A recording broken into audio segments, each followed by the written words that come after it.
Of course, I'm assuming they stay healthy.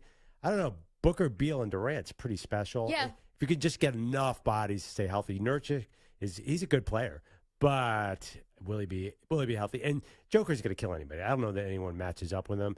The reason I think Milwaukee is the NBA favorites is because they're in the East. And look, Miami was a very subpar team to get out of the East last year. Their power forward was 6'4". So I think the East is wide open.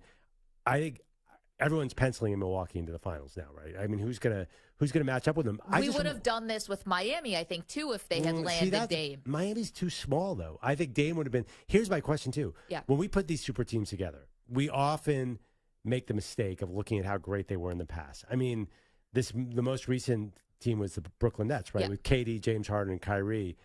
I just think that it's often more tenuous than it looks on paper, meaning so much could go wrong. Is he going to have great chemistry with him? How's the ball going to flow in Milwaukee, the way Giannis needs the ball and the way Damian Lillard needs the ball? Is Lillard going to be happy there? I assume he will be. He's a good team player. And can he stay healthy? And can Giannis stay healthy? Yeah, before we pencil them into the finals, there's a lot that has to happen here. Listen, Giannis got banged up in the playoffs. It's not an accident. That's one of the reasons why they did lose in the first round. I mean, I think if Giannis is fully healthy. Well, did he come back in Game 6 and score 47 points? He did come back, but missed a couple games. I mean, it all matters. Well, Lillard's 33, though. I think his health is a much bigger concern here. Yeah, Giannis is only 28, still in his prime, and obviously has made it known. Winning. That's all he's about. And now Dame's going to be about that too. Dame's always been about that too. Yeah. And I think this is a scary team. This is the one thing about Milwaukee, though. You do have a new head coach. First-time head coach Adrian Griffin. Budenholzer is out. We've seen it before with Nick Nurse and some other coaches who have won in their very first year with a team. But that's a difficult thing, too, for a young, new head coach. He's obviously been in the league for a while, but how is this all going to work? And now getting, some superstars to buy in. Yeah, and what kind of offense do you run with Chris Middleton, Damian Lillard, and Giannis? I'm not exactly sure. I mean, that's why Adrian Griffin's getting the big bucks here.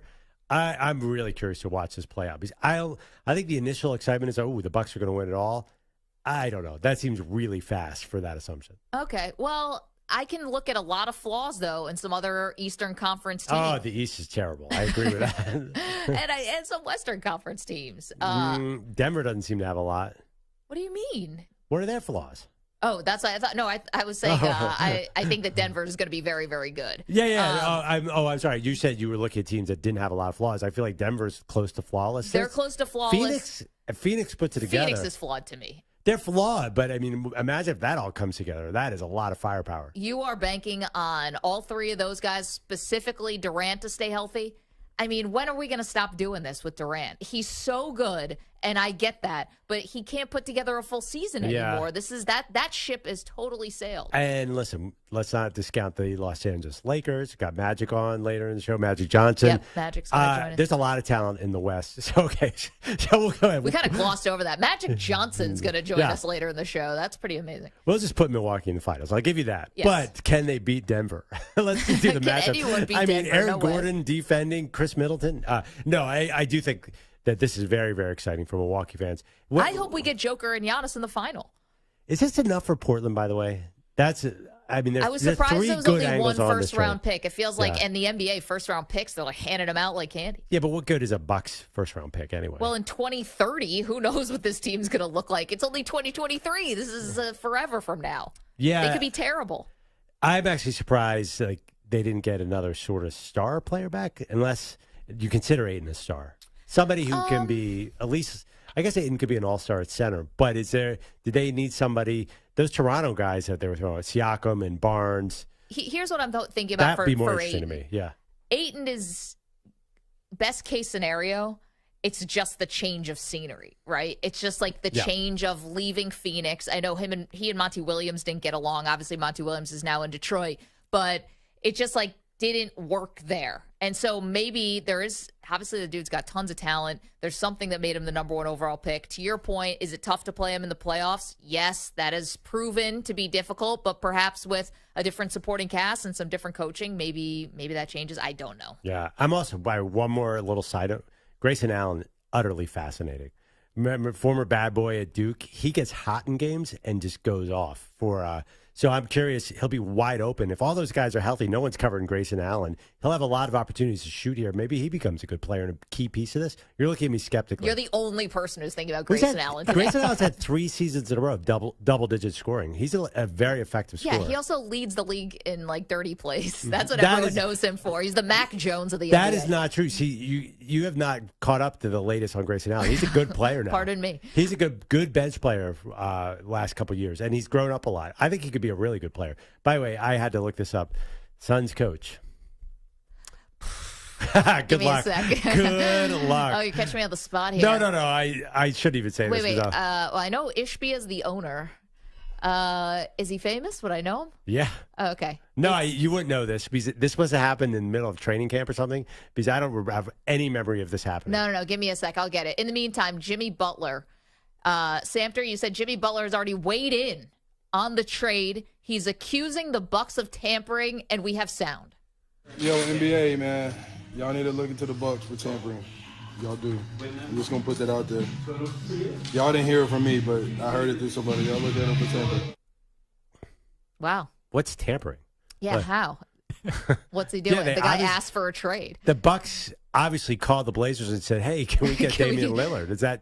How could they tamper? Did they send him like a promotional video of Milwaukee? Like, hey, explore Milwaukee. Could they have called Damian's agent and said, we're going to give you a new contract? Is that tampering? I don't think so. Sounds like sour grapes from the guy who wanted Lillard and didn't get him. Yeah, kind of. I mean, don't blame the Bucks. Blame Pat Riley. Couldn't get it done. Didn't have the roster. Didn't have enough. Yeah, if the Bucks tampered, why weren't the Heat tampering? Kind of funny, though. You think about like what the Heat were offering. You know, Tyler Hero and a bunch of other guys. And it's right there. Barely any picks. It's kind of the same. Yeah, I didn't totally understand Damian Lillard. I mean, are the Heat any more scary with Damian Lillard? They already have 4 outstanding guards. Yeah. Well, actually, they lost Vincent. Frank Vogel. You looked at it. I did. I couldn't. I forgot Frank Vogel. Everybody forgot. I thought you just had like a random epiphany. No, I tried to make it seem that way. Oh, yeah. No. Frank Vogel in July was hired as a Suns coach. Are we sure this? No. It's vaguely familiar now. I'd like to go through the archives of the show. I swear we never talked about that once. I don't even think it's true. Is it true? We were too busy ranking our top 5 favorite ping pong movies of all time. Like, we had serious, important things to accomplish this summer. July 6th, we were on post-July 4th vacation. Frank Vogel is the Suns? It's really not a great excuse. By the way, I kind of like that hire for the Suns. Let's break down Frank Vogel.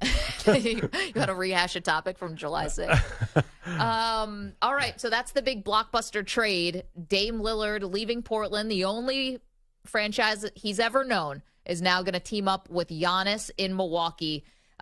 Big 3-team trade here. So let us know what you think. 855-212-4CBS, 855-212-4227. Okay, well, that's the big news that's going on in the NBA. We have plenty of football to get to. As Perloff mentioned, Magic Johnson is on the show today. Marty Smith will be on the show today.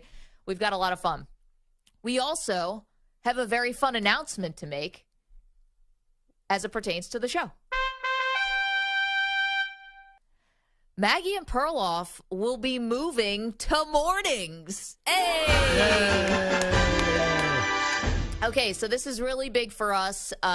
It's a very prestigious slot in radio to be asked to do morning drive. Not that we didn't love doing afternoons across this country on CBS Sports Radio. We are now going to be sliding into the morning drive spot, which is 6 a.m. to 10 a.m. Eastern. This is a big deal. We're very excited about it, but today is also bittersweet, Perloff, because we have to say huge thank yous to Mike Samter and to Stu Kovacs, who are not going anywhere, by the way, and are still going to be here and who are going to continue to do an excellent job. But when Perloff and I first got teamed up together, and this is now almost 2 years ago, it was Samter and Stu who just like opened up their arms and embraced what we were trying to do. And not only embraced it, added to it, made the show so much better and continue to make it better every day. And so it's a big thank you, really, to the two of you guys. So thank you. Yeah. And I just want to make clear, you can definitely call and yell at Mike at any time. a day. Yeah. You can call in the morning The to phone say. lines are open. Yeah, 6 to 10 in the morning is not too early to say something mean about Samter on the phone. So please just jump on He's in. a Chiefs fan now, so no more Jets. Just know whatever's said about me in the morning is going to get back to me, and I'll return the favor. I love this in the chat, youtube.com/CBS Sports Radio, where we say to the Weedos and Purple Drinkers, we're still going to be right here on the same channel, on the same feed, youtube.com/CBS Sports Radio. We're still going to be on all of our amazing affiliates. We're still going to be on the Odyssey app. We're still going to be on Sirius XM channel 158. Very little changes except for the fact that Perloff and I now wake up in the middle of the night. Yeah. So, well, we were looking at our demographics. We're like, some of the Weedos and Purple Drinkers might still be up from the night before. It's possible. Just call us then. That'll be the best hour. The all-nighters, and I absolutely love that Jeffrey Howell in the chat says now they're the Weedos and the coffee drinkers. Perfect, yes. So brilliant. And the Weedos and Purple Drinkers and everyone who's been listening and calling in, you guys make our show so much better, too. So we hope that you'll come along with us in the morning. We hope that we fit in with your new schedule, our new schedule, and brighten your day and start off your day with us. That felt like a very specific message to a very specific person. Well, I'm looking at all our great Weedos and Purple Drinkers. I'm thinking about all of our fun callers like Jay and Big Dave and Sean, and you guys know who you are. And I hope you guys come along with us. Absolutely. And I'm going to speak directly to Nick in Texas. And Nick. Nick, I don't want any excuses. I know you got to get children to school. Prioritize here, buddy. Come on. Perloff's going to be in a buffalo suit. Homeschooling. Yeah, exactly. Tim Tebow did it. Pull him out of school. Listen, we've met Nick's kids. They're basically adults at this point. They're smarter than we are. They don't need school anymore. No, we're so excited about this. The funny thing is the mornings, there's a lot of logistical challenges. It takes hours for me to do my makeup and look this good. It's a full day. Yeah. The Perloff beauty team will be getting here 2 a.m. It's like going to be great. Jim Carrey when he was the Grinch. He had to do like a full day of makeup. Like a Game of Thrones character. Perloff is actually 5'2". It's crazy. We make him 6'4" every day and all the makeup. Yeah. No, this is exciting. I do like the morning is interesting too because you used to do morning. We did BP morning show. 9 to 10 Eastern. And 9 to noon. the vibe is, 9 to, well, I was really paying attention, 9 to 10. It's funny how you can forget some of those hours. It is interesting the way the news comes in. There's nothing breaks at 6 a.m, but you're there and you just you're yelling about what happened last night. It's a lot of fun. Not that we are doing anything different, but it's going to be super cool to do that. No, we still have outstanding bets that now have to get done on the morning show. So Perloff has Skyline chili that he's got to eat with no hands. Perloff has cheesesteaks that he's got to eat. He's got a buffalo suit he's got to wear. Wow, it's really all on you lately. I'm ordering us Peaky Duck tomorrow, but that's nothing. Oh, I can't wait for that. There's an update on the cheesesteaks. Mike, who's this guy who sent in a possibility to provide cheesesteaks? Derek from Pennsylvania? He called in a while back. Yeah. And it was I think it was part of your cheesesteak challenge bet, which you still owe to the rest of us. To eat 4 cheesesteaks in 30 minutes. Right. He says that's good for breakfast. Derek has a place in Camp Hill, Pennsylvania. The record is 8 in an hour. Cheesesteaks, this is. A guy from Buffalo, New York, which does not surprise me. My people. Yeah, of course a guy from So you Buffalo. only need half of that. 4 in 30 minutes. That's lunch for a guy in Buffalo, New York. He probably had a light lunch. Plate of wings, too. Yeah. So 8 in an hour. That's not happening. But I definitely... Well, 4 in 30 minutes. I mean, it's basically... That's easy. You keep saying that. I feel now like for breakfast is really going to change things a little bit. You realize, is your stomach ready to handle that early in the morning? Wait, what now? Yeah. Perloff, 6 a.m. Eastern, not 6 p.m. Yeah, there was some confusion about that. When I initially accepted the job, I'm like, well, it's going to cut into the Monday Night Football game. They're like, 6 a.m., you moron. And now it's going to cut into it in a little bit of a different way. Okay, so that's the big show news, is that we are going to be moving to mornings. This is going to start on Monday. I know. Stu just shook his head. So we hope that you guys will come along with us. In the meantime, we've got a lot to do, including the big news today, which is Damian Lillard does get his wish, sort of. He gets traded out of Portland, but he's not going to Miami.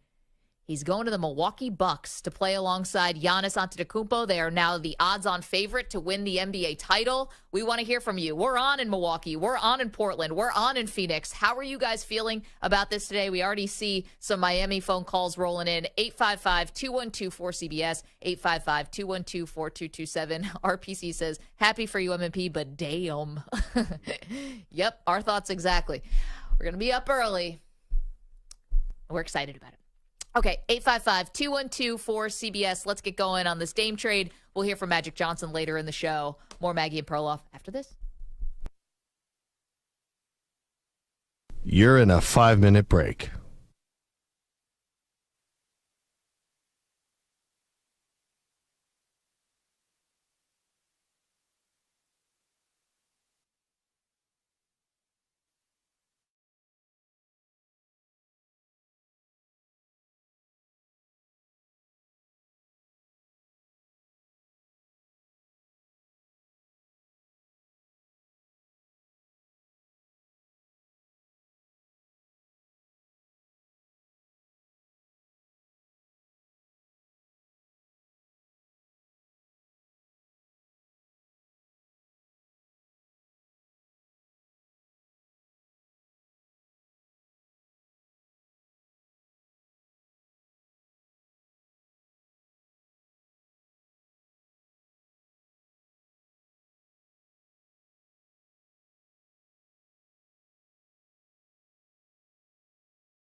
Five seconds remaining.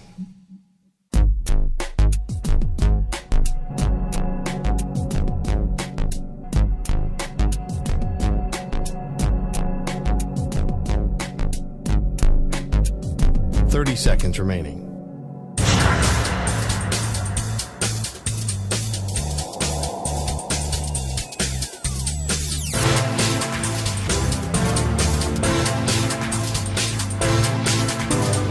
Seconds.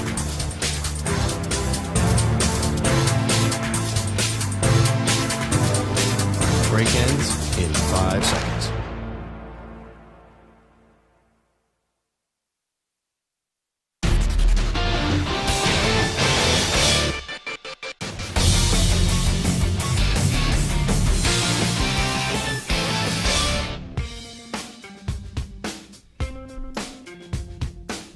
Welcome back to Maggie and Perloff Show. A lot going on today. A lot going on. Damian Lillard traded from Portland to Milwaukee in a 3-team deal. Maggie and Perloff Show moving from 3 to 6 Eastern to 6 to 10 a.m. Eastern time. We're going in the mornings. Yep.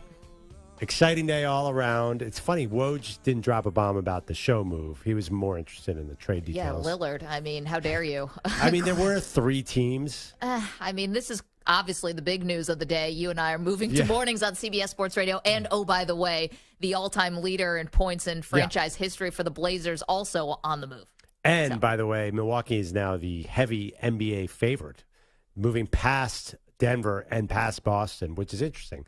I'm not sure I'm moving past Denver, but I get past Boston. Yeah, I mean, Boston didn't get worse, though. Yeah, I mean, Boston. Moving Marcus Smart, but see, the Porzingis thing to me doesn't do a lot. He's got to prove that he could be healthy other than in a contract year before I'm really going to buy into Porzingis again. The guy's 7'4" and has like multiple lower body injuries. Boston fell behind 3-0 to a limited Miami Heat team, then lost the series. I think that they've hit this weird wall that they can't seem to get past. And again, same thing was happening in Denver, and they got past it. Milwaukee's already won a title. Yeah, I'm also curious. I'm dying to know this young Portland team. I could get on board with that in a second. You know, especially the doors cracked open here with the Memphis Grizzlies were kind of that young, up-and-coming team. But because there's been issues with Ja Morant, I know Marcus Smart is going to that Memphis team, but there's been issues with Ja off the court. Like, maybe this is the young team that kind of quickly ascends in the Western Conference. Yeah, by the way, Mike, the young, exciting team, yes. What is the bet? Who's the bet with that? I said Victor Wembanyama is not going to win the Rookie of the Year. And if he does, I'll drive to San Antonio. Yeah. So this pretty much guarantees Scoot's going to win the Rookie of the Year. I'm so confident Wembanyama is not going to be Rookie of the Year. Was that again? Does somebody have to drive somewhere if No, I think it was just if Wembanyama wins. That's a one-person bet? Yeah, that was just you kind of volunteering to take a road trip. I love San Antonio. The food's amazing.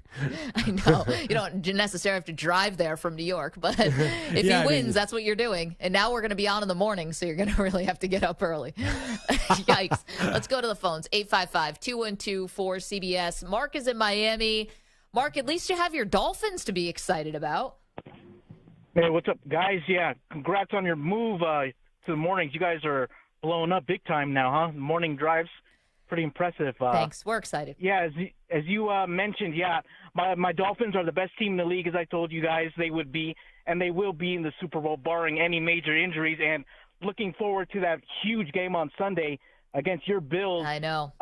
They're rightfully favored. I think it's going to be a close one, but I think the Bills will pull it up. Like I said, 13-4 will lock up the number 1 seed, and I think that's what the Dolphins would be. But as far as today goes, everything rolling as a Fins fan, very salty as a Heat fan, because I really had second thoughts that they were going to get Dame, because normally Godfather Riley, as we call him out here, normally pulls it off, a couple weeks after the season's over. And as the longer this thing dragged out, and the more that the Portland Blazers management really dug their heels in, I'm thinking, oh man. And today, a couple days ago, Dan Le Batard, who's more well connected to Miami sports, and he's close friends with Pat Riley, said, "Don't worry, he's got word that this deal is going to happen this week." Oh, and wow! Lo and behold, we get the blockbuster deal today. I'm just really salty, guys, because I think they really overplayed themselves, the Heat did, by not offering more, thinking that Tyler Hero and a package of picks would be enough to land Dame. You got to go all in to get a superstar of his caliber. Wait, what else? Who else were they supposed to give? You can't give. If you give up Bam, then who's your front court? Well, I think you would have had to throw in. Well, they could have thrown in Strus before he left, and probably even Gabe Vincent before he left. But they thought that Tyler Hero and a bunch of picks would be enough. So now you're left holding the bag. You lost Gabe Vincent. You lost Max Strus. You got a very bitter and angry Tyler Hero who's, sending all these undercoded messages. Yeah, but I mean, he's got to get over it, right, Mark? I mean, he gets paid. He was six-man. Mark, and sorry about that for the Heat. It's crazy to me, though, and Mark, thank you for the phone call, and good luck to your Dolphins against my Bills this Sunday. It's a big one. We'll talk about it later. But it's like Miami never felt like they came into this. It was like they had one hand tied behind their back. Because they don't have a lot of Because they just didn't have a lot. Yeah. And, like, the thing about the Heat is what the brilliance was of the Heat last year and getting to the finals for the second time in 4 years or 3 years or whatever is like when they get together, the whole is bigger than the sum of the parts. You take some of these other guys, it's just not going to be as good as it was on Miami. It's like it just. How do I know that sending Gabe Vincent or a Max Strus or something to Portland or a Tyler Hero means they're going to be as good as they were in Miami? Yeah, I mean I'm very curious to see Gabe Vincent with the Lakers. But here's I didn't know Tyler Hero, fashion icon, is upset in Miami. Is that a thing? He's out causing trouble? Tyler Hero? I didn't know. He's sending cryptic tweets. Who knew? Yeah. Was there ever a thought? Well, he's from Wisconsin, then. That he'll be happy to go to Milwaukee. Milwaukee will want him, I guess. Or no, Milwaukee, they're not even part of this. No. Yeah, I don't know. Yeah, so wait, do they move Tyler Hero?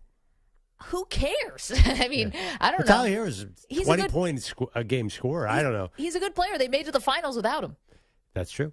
But I don't know if they get Damian, they're not the NBA favorite. I think Milwaukee's more of a favorite than Miami because Miami still doesn't have a front court. Yeah. I mean, there were some games where Bam was great, and there were others where. But even so, he's 6'9". He's one guy. There was nobody behind him. Yeah, I guess just the way that the Warriors were able to do that with a small front court is very different, though. Our pal Big Dave is in Kentucky. Hey, Dave, how are you? Hey guys, this move. I mean, man. I mean that. I don't know what to say. I mean, I guess it's good, right? Oh yeah. Yeah, I mean, this is like a sign of your growing celebrity. Wow. I mean, I like to think that some folks like me played a substantial part of that. I mean, I'm not looking for a thank you. No, of course you did. Huge thank you. Massive thank you. Well, hey, listen, full disclosure, I couldn't give a rat's arse about Damian Lillard. I watch it a total of about 5 weeks a year. Wait, listen, Dave, we need you on something else. Okay. We had a pre-show debate.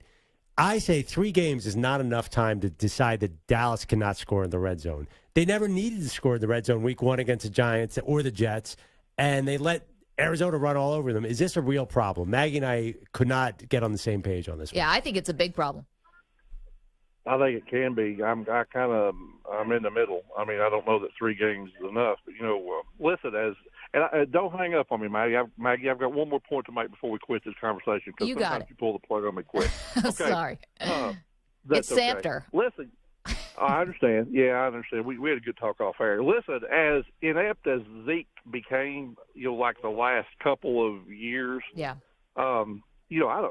Dallas. Who do you have to hammer the ball in from the 2 or 3 yard line? I mean, I just don't know that we've got that guy.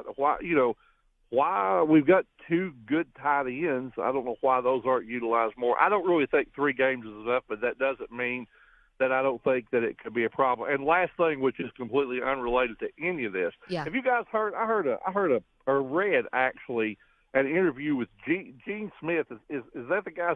Is he the athletic director at Ohio State University? Yeah. Yeah. Okay. Did you read his article where he said that they had recruits that were asking $5,000 for an official visit? Yes. I did see that. And you know what? He kind of spilled the beans there because that definitely, I don't think that was out there amongst like a lot of the media.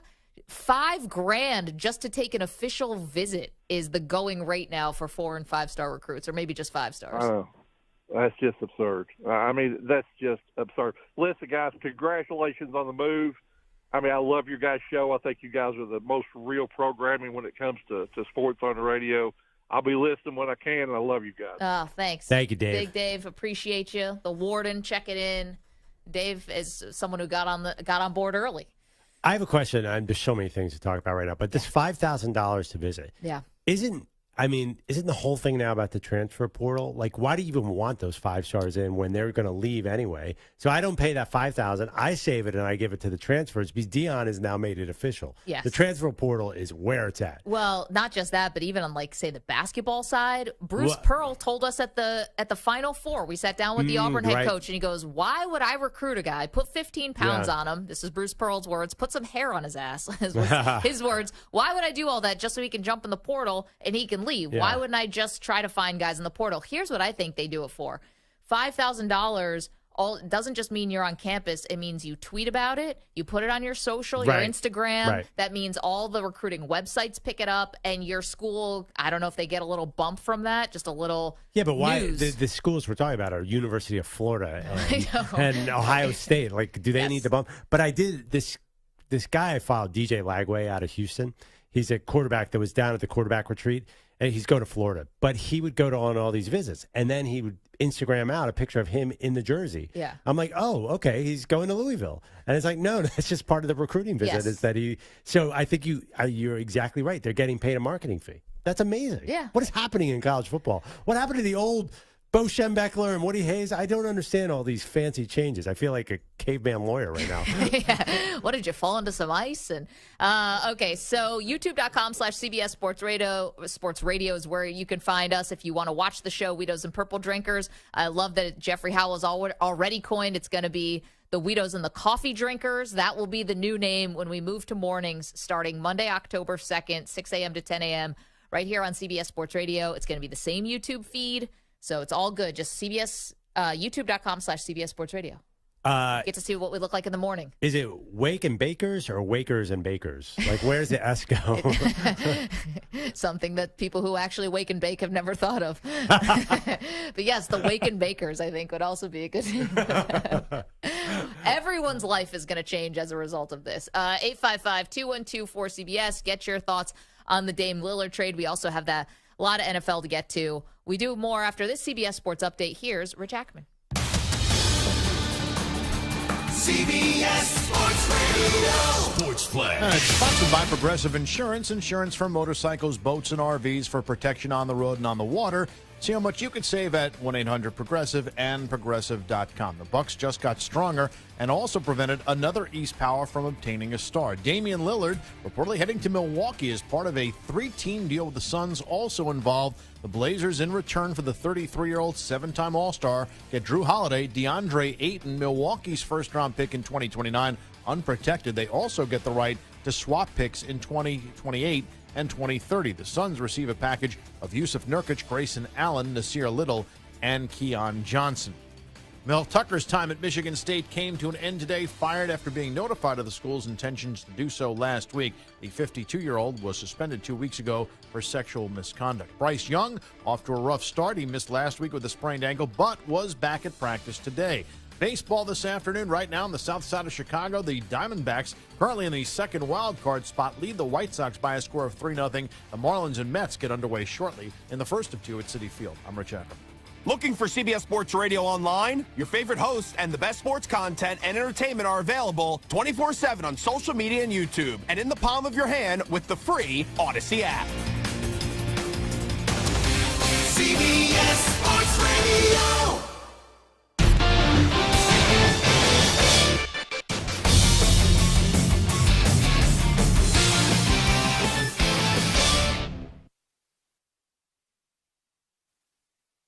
You're in a 5-minute break.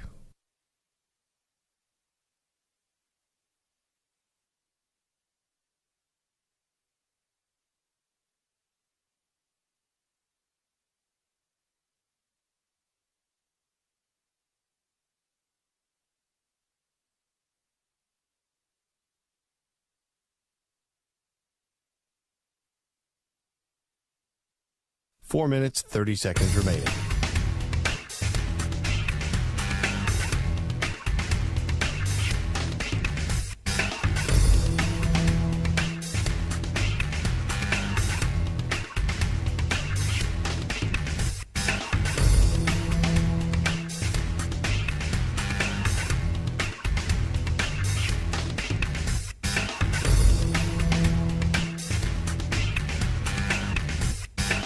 4 minutes remaining.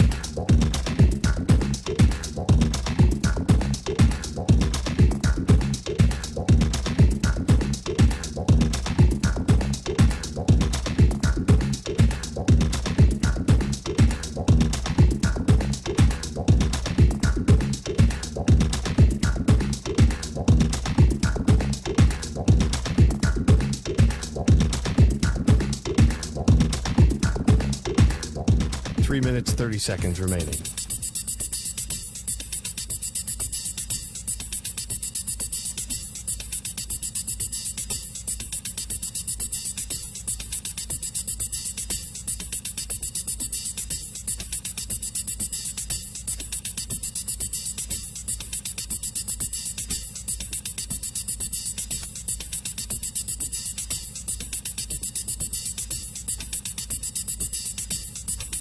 Three minutes remaining.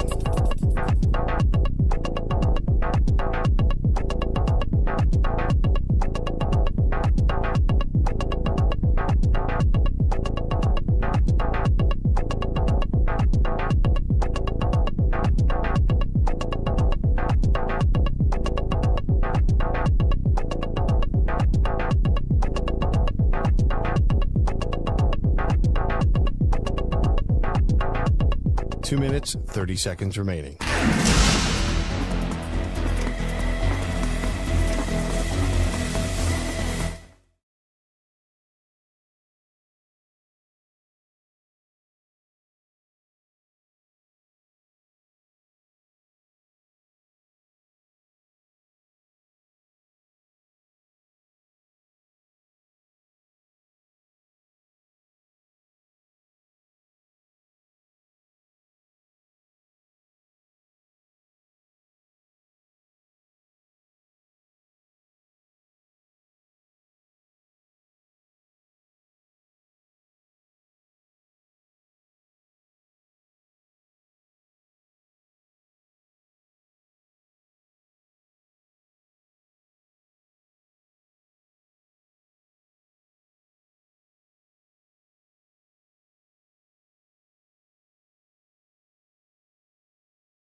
Break ends in 5 seconds.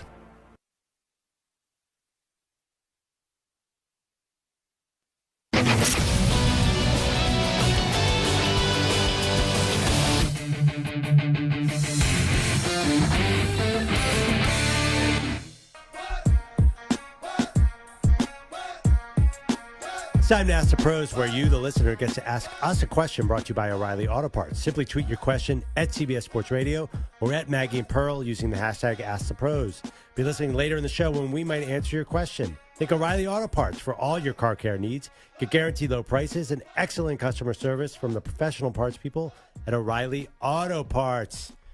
Man, there's so many tentacles to the Damian Lillard trade. I think you could... Yeah, he's going to Milwaukee, by the way. Yeah, all three teams involved, the Bucks, the Blazers, and the Suns, have their very big stories unto themselves. I think the Bucks are exciting because they're the NBA favorite. I think the Suns are a favorite because they're a sleeping giant in the West. I'm telling you, Devin Booker's going to win a title someday. And they just have to put the right pieces around him. And then finally, Portland. Is there a more young, exciting team than this? I think Scoot Henderson's going to be Rookie of the Year, and then you got stars around him. This is a great trade. I think it's funny all three cities have something to be excited about. Yeah, you're right. It is. It's teams, like two teams kind of in the same direction, which is Milwaukee and Phoenix, who are clear title contenders. So you got that going on. And now you have this Portland team that's up and coming, could surprise some people, going to have a lot of young fans probably on the bandwagon. Yeah, I mean, it would have been a little better with Scotty Barnes from the Raptors. I do think, I'm curious what else was out there. I mean, that's the interesting thing about this. We'll find out what did Miami, what was their final offer? Did they call Miami and say, hey, you have one last chance to get in this? Because Lillard wanted to go there. To be honest, I'm kind of surprised that Miami, whatever it was, if they were given that opportunity, if the Blazers GM goes back to Pat Riley and just says, all right, need your last and final, And I'm kind of surprised that Riley didn't just push every chip to the middle of the table and just whatever he could try to get Dame Lillard, just because it seemed like they were so laser focused on getting him. But at the same time, as much as we all love Lillard, he is 33. Yeah. How many great years are you going to get out of Lillard at this point? Well, did you watch Miami in last year's playoffs or against the Nuggets and say, man, if they just had another 6'3" scorer? No, I was like, if they had Joker they needed on their team, maybe four they would have 6'10" guys. They were 4 guys short. They had Haywood Highsmith was actually playing center at one point. He's 6'3". They are way too small, so that's interesting. But, yeah, I mean, I think the lead, though, I said all stories are interesting. Milwaukee is now really the team coming into the season. I'd say they're the number one team to watch. I put them above all else. Assuming the Lakers are always interesting. Yeah, obviously. The Lakers, I would say. I think Phoenix is now very interesting. But Milwaukee, Denver is the defending champion. Milwaukee is the Vegas favorite. And I think everyone, if you're going to watch one game, I don't know how the NBA is going to schedule, but I'll bet you we see a lot of Milwaukee at night. 855-212-4CBS, 855-212-4227. Okay, moving on to some NFL. So Miami Heat fans, well, at least you have the Dolphins to be excited about. Your team just hung 70 points on the Denver Broncos in Week 3. Now they travel to Buffalo to take on the Bills. Here was Bills head coach Sean McDermott talking about the Dolphins offense. Very good skill. Tua is throwing the ball extremely well. Their schematics are almost revolutionary in what they do. I mean, it's Coach McDaniel's very creative and does a lot of things to get you out of position on defense. Yeah, I don't know what to be more nervous about, Perloff, and I'll do this from the Bills' perspective for a moment, just because I'm such a big fan. I don't know to be more worried about the run game or the explosive plays. I think it's the run game because that will just eat away at you, right? And the run game, you can just eat clock. You can keep Josh Allen on the bench with the run game. You can do all of that. And then what does it do? It sets up those big explosive Tyreek Hill, who's crushed the Bills when he was with the Chiefs and now could crush the Bills when he's with the Dolphins. I think Miami is so... I agree with McDermott, whether he's blowing smoke or not. They're so scary because it's not just one way they're going to beat you on offense. By the way, Jalen Waddle is coming back. They got Teron Armstead, their stud left tackle, was back last week, and you saw the impact it had immediately on the game. This is Miami like peaking, and this is going to be extremely difficult for the Bills. So were you surprised at the Bills? I think they opened at 2.5, then it got bet down to 3-point favorites? Yeah, very surprised. I mean, the home field advantage for Buffalo is really not, I would say, when it's cold and snowing outside, but that's not even really an advantage for them, quite frankly. But against the Dolphins team, generally getting them in December is way more advantageous than having them come October 1st. I mean, that's probably going to be the best day of the year in Buffalo. Let's do a little time machine here. Remember last year, by any chance, Week 3? Did I say the same thing? No, I'm sure you did. Yeah. Week 3, Tua is coming off a game, and when they came back against Baltimore, Tua threw for 469 yards and 6 touchdowns. And Miami looked pretty revolutionary then, and guess what happened the following week? They actually did beat the Bills, but they only scored 21 points, and they came way back down to earth. How do we know that Miami is not a function of two defenses they face? They looked exceptional against the Chargers, and they looked exceptional against the Broncos. Now, the Broncos got torched by the Commanders, whose offense is terrible, and the Chargers have the dumbest, worst coached defense in the entire league. I don't know how their defensive backs, they're either committing a penalty or letting a wide receiver pass them. Yeah. I am telling you, this is not going to last. When I say this is not going to last, they're not going to score 70 points a game. But Jeez, I do think I hope you're right. They're going to be probably the best offense in the league. But I think this greatest show on Turf Talk, like let's get them a nickname and all that, it's premature because this is partly a function of who they played. I think this game is going to be much more of a grind than the previous games. I don't think you're going to see any kind of the fireworks that we saw last week with Miami. That's just not going to happen in the division. Okay, this is how it's not going to happen because I could see Buffalo doing this. The defense played excellent last week against the bad Commanders offense, or a bad Commanders offense. But here's what's going to happen. They're going to think that they have to get into a shootout. But they know this team. They have not had to get in that big of shootouts with them. No, but they're going to think. They played very conservatively last week, and there was the quote that Josh Allen gave to the broadcasters, you got to know which quarterback you're facing on the other side, basically saying Sam Howell and guys like Zach Wilson are not a big enough threat to him. Tua really is a big enough threat. And I think they're going to feel like we've got to score 45 to win this game. These aren't teenagers playing Madden here. It's Are not you like, sure they're not? They're not. Are you sure? I do not think they're going to make it personal and be like, whoa, I saw what happened last week. I think the game, like, it's going to be much more similar to Miami playing New England in week 2, which was kind of like a typical AFC East game. A lot of ugly plays. They know each other so well. There's no way Miami's going to pull what they did last week on Buffalo. Buffalo's defense looks great, by the way. They do, but, I mean, clearly that Washington offense was not. It was good enough to score like 30 in the second half against Denver. Right. Denver could not tackle anybody. They weren't even trying to tackle anybody. They were so bad last week. I worry a bit about Jordan Poyer, Micah Hyde, Leonard Floyd, all guys who missed practice on Wednesday. So a little concerned about that. And listen, I am like Sean McDermott. I feel like Miami's offense is doing something amazing. And now that they hung 70 on Denver, they might have a shot at breaking the all-time scoring record, which was set by the Broncos when Peyton Manning was there. I mean, you have a 17th game to do it, so take that with a grain of salt. But this could be a historic offense. Could be. I think everyone's overreacting. I think this is crazy. Last week's game was so ridiculous. I mean, Denver, I don't know what they're doing. First of all, they were so hot. Have you ever been really hot and just don't feel like doing anything? Temperature hot. They were so hot. They were sitting in the sun, and Miami was in the shade. So they not only, once the game got a little out of control, they completely gave up. They're like, we're not going to tackle you. There's no way. Man, that's the real heart of a champion. It's like, I'm hot. I can't do this. I need to. You get to practice at high altitude. You should be the best shape of any team in the league. We watched a lick of Broncos football the last 5 years. Nothing about them has the heart of a champion. So I think Buffalo, I don't know we got to get a temperature check. It's probably going to be 60 degrees and sunny. It's going to be a much more controlled game. I could be wrong. The over-under is 53.5, which is very high. Yeah. But then again, I mean, listen, they went 34-31 in the playoffs last year against Skylar Thompson with Miami. I don't know why. I just picture this being Buffalo is not dumb. They know we cannot let Miami just get going and start rolling. They're going to try and slow the game down a little bit. Listen, what were people saying after week 1? Buffalo's dumb.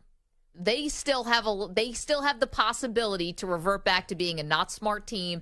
And I love where they've come after beating Stu's Raiders. Sorry, Stu. And then also beating the Commanders. But Miami's going to be a step up here in terms of offense and weight class. You are now heading into the ring with a real heavyweight offense. And I don't know how good the defense, like you, Stu, you know your Raiders offense. Like Devontae Adams is so freaking good, and they cannot consistently put points on the board. It boggles my mind. Mine too. I'm with you. Yeah. And they haven't even got Josh Jacobs going. Yeah, exactly. No, nothing's happening. By the way, the weather in Buffalo, Sunday at 1 p.m. Eastern, sunny, 0 clouds, 77 degrees. This is beautiful. That's okay. For Miami. That's okay. By the way, Miami, for all this juggernaut talk, they definitely should have lost that first game to the Chargers. And there was a play or two, if they'd given, remember Cole Strange almost had that first down in the second game? It's not like, I just think everyone's overreacting to one game against one of the worst teams in the league. Coming up, we've got more on the Dame Lillard trade, the reaction around the league, your reaction, 855-212-4CBS. Also, more college football. We check in on what's Deion Sanders up to today. We'll do that next. Don't move. Maggie and Perloff.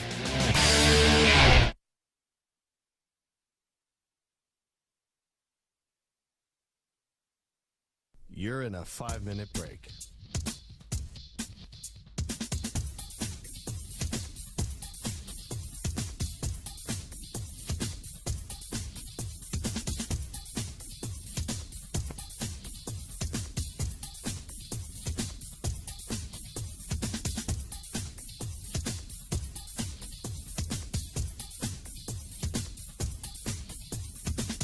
4 minutes, 30 seconds remaining.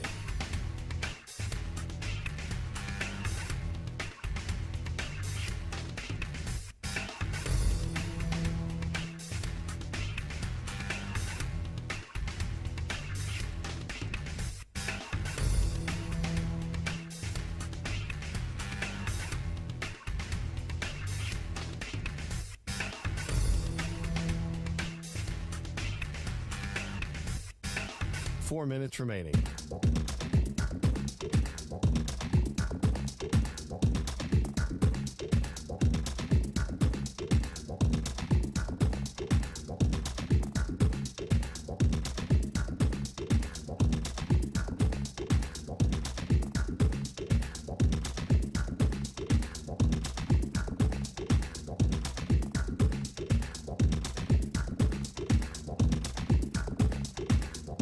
Three minutes, 30 seconds remaining.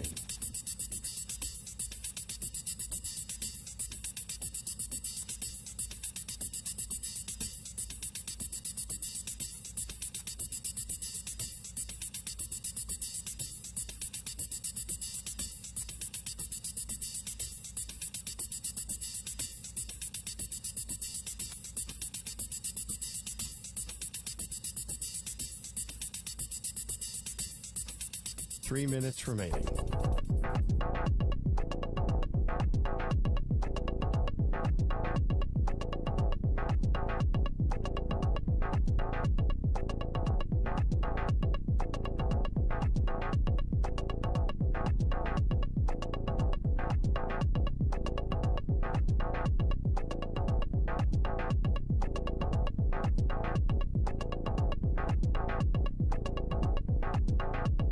Two minutes, 30 seconds remaining.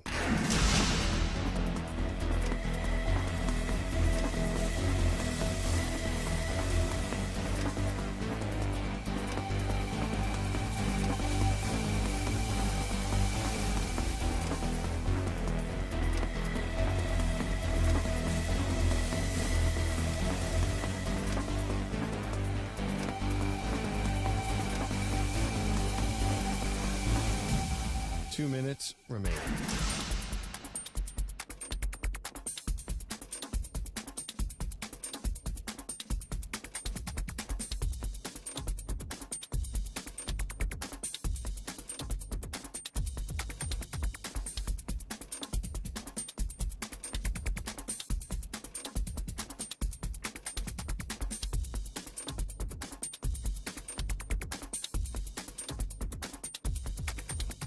One minute, 30 seconds remaining.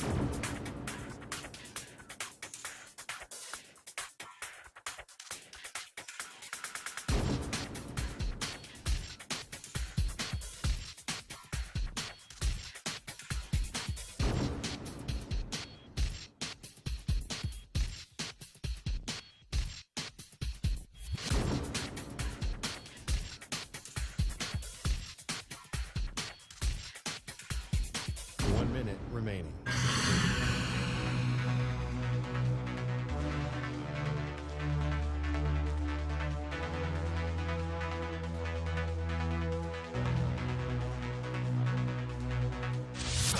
Seconds remaining.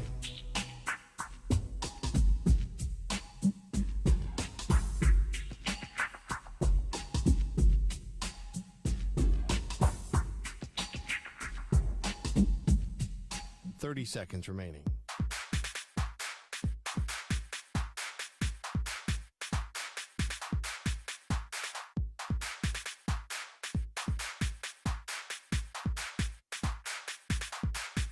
Fifteen seconds.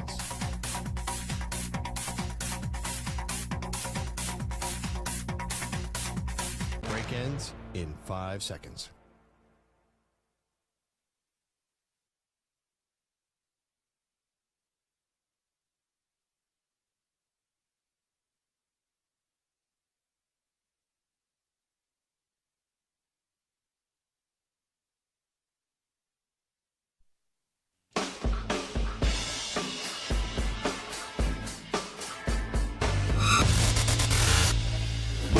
reset for Maggie.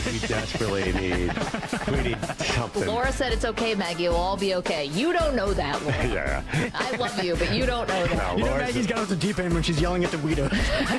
No. Laura's perceptive. Today is more of an intervention than a radio show. No. Deep breath. She's doing breathing exercises.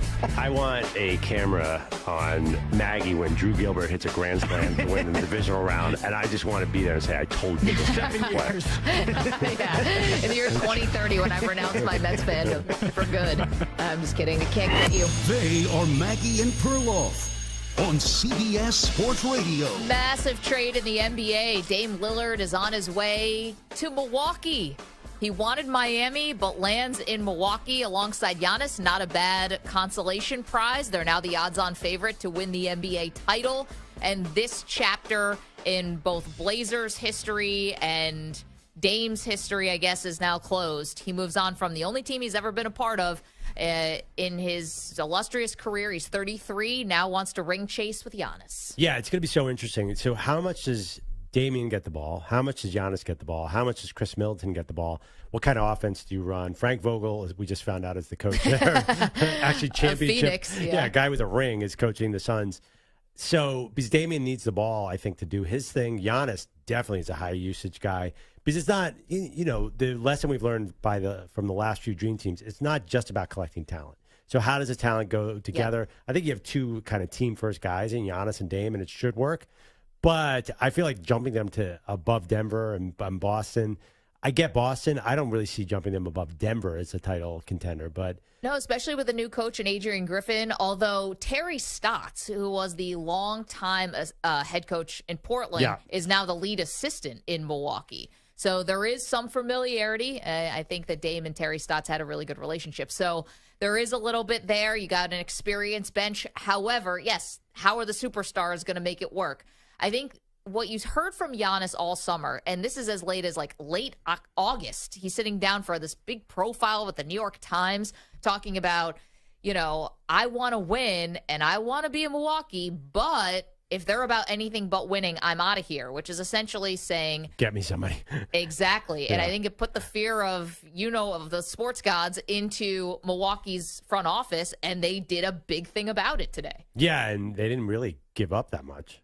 Very surprising. So Milwaukee gets Dame Lillard. Portland gets Drew Holiday, although he might be on the move somewhere else. So careful there, Blazer fans, before you buy a Holiday jersey. DeAndre Ayton, Tumani Kamara, a 2029 unprotected first-round pick. That's the only one. And then pick swaps in 2028 and 2030. What does the world look like in 2030? Phoenix gets Yusuf Nurkic, gets Grayson Allen, Nasir Little, and Keon Johnson. Depth pieces. And Nurkic, I guess, hoping to be an answer for Jokic, if anyone could be an answer for Jokic. Nope.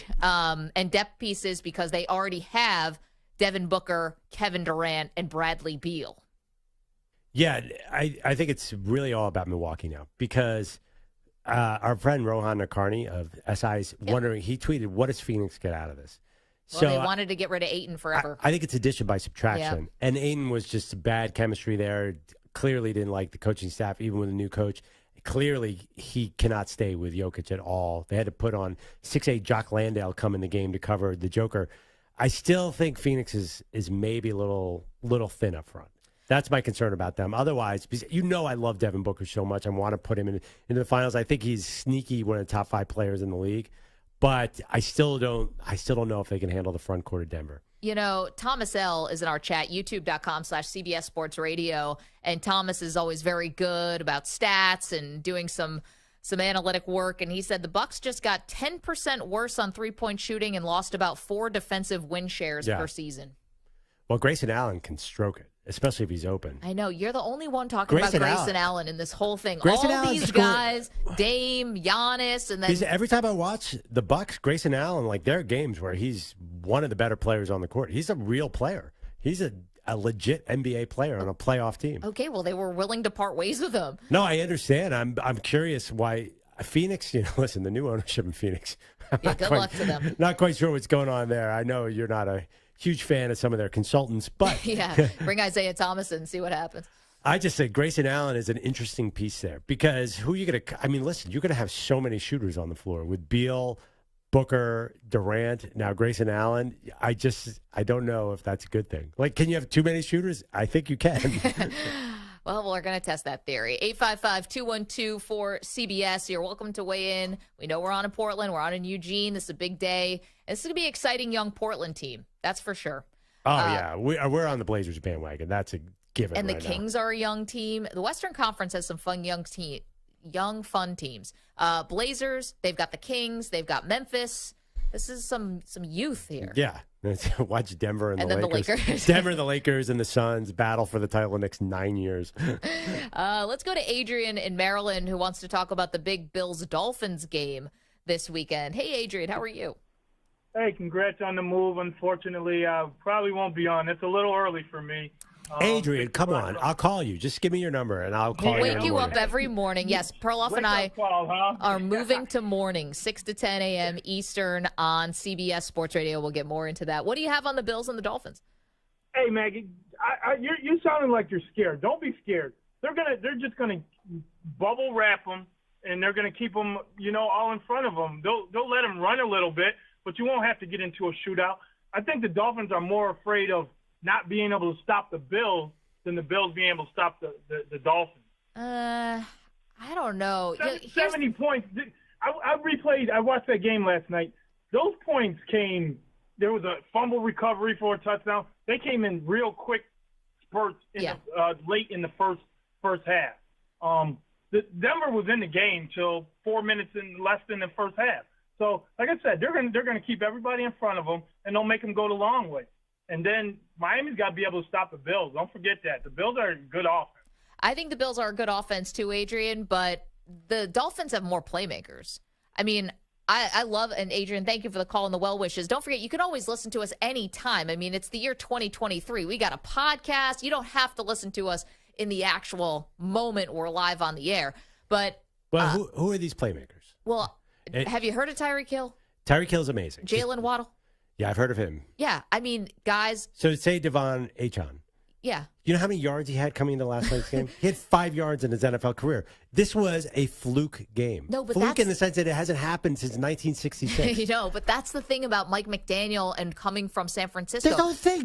These running backs come from. Did we ever know who Raheem Mostert was until San Francisco unlocked him, and now he's Raheem Mostert. Now he's a guy in the NFL. Okay, so was Miami, who had the same coach last year, running all over everyone? They weren't even a top 20 running team. Well, that's the adjustment that I think they've made this year, which is making it's called playing the AFC West. That's the adjustment. Did they run like crazy against the Patriots in week 2? No, of course not. This is going to be a much different game. It could be high scoring, but it's not going to be like last week. Chad is in Portland, wants to talk about the big Dame trade. Chad, how's the vibe in Portland today? Hey, what's up, guys? It's good. I got an instant message from a coworker and had to look it up, but we just won this trade. I can't believe it. And here, let me explain. How'd you win the trade? Okay, Milwaukee is not going to be winning games with two guys that have to have the ball in their hands to score that many points. There's not enough of it to go around. I'm sorry. They'll be good. They'll be, making the playoffs. They'll be like a 8 seed, 7 seed. That's ridiculous. Yeah, they're going to be higher than that. Oh, man, I just don't see it. But Suns, I agree with y'all. They're good, but tell me where KD has made a difference in a franchise except for that 1 year he went to a stacked team and won with the Warriors. Well, 2. Killer, franchise killer. He's done. I agree with you, not about franchise killer, but Kevin Durant, if you're expecting him to play how many games? Stu had enough. Stu just had to cut Chad. You were not feeling it. You don't like Milwaukee being a 7 seed still? a little ridiculous. I think they got I honestly, I love the enthusiasm, though, and I think that's how Portland fans should view this trade. I mean, it does feel, well, not really. I mean, they didn't get a lot in return. I thought they'd get more draft picks. It doesn't matter, though, because they have a lot of young guys there. They don't really need immediate draft picks. How many young guys can you have in the building? I do think that this is really exciting, although you want them because then you can trade for one missing piece. I say in 3 years, man, I think Scoot Henderson, and I'm late to this bandwagon. Mike Sampler was way early. Scoot Henderson is going to be a star. Yeah. I think this is going to be very, very fun. I know. Scoot Henderson had like that draft profile where it was his dad owns a gym, right? So he's been in the gym his whole life, got to work out. through the pandemic when no one else could, all this stuff. And then also has 5 sisters. It's like being tough in the gym is one thing.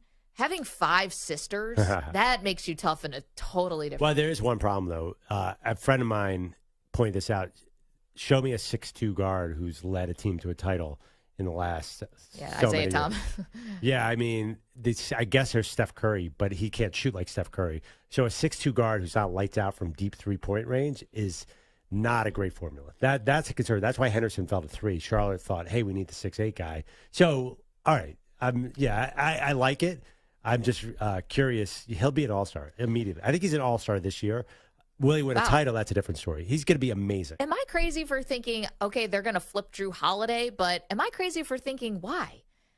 I know you have this young team, but I kind of like a little bit of a veteran presence here. No? Where's Drew Holiday going to go? He can help a contender. Back to Philly? No, I actually have no. I mean, he can help every team because he's such a good defensive point guard. What did the Lakers do at point guard? They made a bunch of moves, right? And they have a bunch of average guards float around there. Stu, what do you think? Lakers, would you like them or no? I'd like them. I just don't know if they have any capital left to trade. I feel like they've traded everything they can possibly trade at this point. Yeah, everything's gone, right? Also, too, and they got Gabe Vincent in the offseason. Yeah, Lakers. He'll probably be the point guard. D'Angelo Russell. Is he they still have on a lot the of guards. Yep. Still there. They don't need to get older either. And Austin Reeves, by the way, one thing about the Lakers, I know we're not talking about, I think Austin Reeves showed the world like he is amongst the NBA stars this summer. He was clearly one of the better players on that international team. The FIBA World Championship. Yeah, he might be a star. Tom is in Washington. Hey, Tom, what's up? Hey, guys. Congratulations on your move. Oh, thank you. We are moving to morning, 6 to 10 a.m. Eastern, right here on CBS Sports Radio. Same everything. Same Sirius XM channel 158, same free Odyssey app, same youtube.com/CBS Sports Radio. The only difference is Perloff and I now become morning people. And I feel a little selfish about this. Okay. Just for the fact, when I got promoted at our local radio station out here, and I got the morning show, I'm not going to be able to hear you guys again. Because, we're both on in the morning? Yeah, your time frame is like 3 a.m. to 7 a.m. out here on the Pacific, on the West Coast. Yeah. What time do you start your show? I'm in for doing my prep at 6, and I have a shorter show. I'm an hour shorter than you guys. I go 8 to 10. Okay. So how do you wake up? Maybe we can talk offline about that. We need your tips. How many alarm clocks should we be setting here? I was thinking somewhere between 3 and 8. I have one alarm clock, and my lovely wife is so nice because she gets up just at about 3:45, and she goes and turns the coffee on. So it's wow. She's a keeper, Tom. Well, thank you for the well wishes, and glad that we're going to be, right near each other and doing some shoulder programming. And I was just going to say, glad we're not on directly against him, because then we'd have to crush him. Well, of course, then we got to wipe the floor. No. Perloff and I extremely competitive. No, Tom, of course not. Thank you so much. And, man, do you think your wife or my husband's waking up at 3:45 to start that coffee? So this is actually my biggest issue with the whole move. Is waking my wife up in the morning. I'm really nervous about it. She's going to start to hate you. Wait, so isn't today your anniversary? Yep. Happy anniversary. Thank you. September 27th, best month to get married. Beautiful weather. I love the fall weather. What did we have back in 2008? Nothing but rain for 4 straight days. Oh, God. That's good luck, though, a little rain on your wedding day. It was, but it was problematic rain. It was actually it was a hurricane. It came up that's the a East little Coast. much. It was crazy. Fun. Yeah. It was Did you great. remember a gift this time? Where you got to stop by Canal Street like you did a couple years ago? No. Canal Street's where you can find your finest Rolex watch and your finest Roach bag. Yeah. Okay. I know my wife is not listening right now. I have to tell you, I'm going to do something, and I think it's bad. Wait, bad? Well, for a gift. Okay. I'm getting her a gift certificate. I think that's fine. Okay. You're good. Is that good? I thought they were unromantic. I think a gift certificate is fine if it goes along with another gift. Like a smaller little gift, and the bigger gift is the gift certificate. So I got a card. I have flowers. Cards and flowers don't count as a gift. That's a given. Well, no, but cars and flowers combined with a gift card, I think that's a strong trade package. Did you get Dame Lillard? If you put the gift card in the corner of like a small little frame and a picture of you guys, like a $5 little Sander, something look at you, small. romantic. Oh, But it's you can't just, 4 like, o'clock. hand them I'm a going to gift see her card. in 3 hours. I don't have time to get a picture frame. Also, it's like kind of annoying to print out pictures these days. But anyway, that's another conversation. Yeah, you just go to CVS, print out a picture in a second. They have frames there. You $5 little frame, little printout, boom. All right. Just something that you're just not handing them a gift card. Yeah, or it's like- putting it like that's what your grandma gives you is Wait, like your hold on. a $5 bill and a card. I trust Maggie way over Is you, the though. gift card like to? It's not like to Costco or something, is it? No, It's no. not like to buy groceries Well, for everyone. that's where it gets a little dicey. You It's didn't not the most it's not Victoria's Secret. It's not high fashion. It's not like Best Buy. It's actually it's called Runner's Warehouse. She likes to buy running shoes. Oh, okay.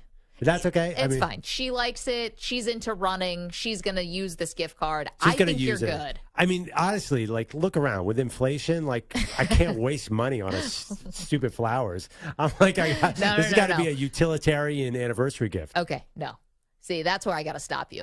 I was with you the whole way. You've been on this crusade to end flower giving ever since I knew you. Yeah. I see what you're doing here. Flowers are great. Don't listen to Perloff. Women love them. No, I am giving. It's a mess. We'll get back to it later in the show. Yeah. Okay. Well, happy anniversary. 15 years? Yep. Thank you. How about that?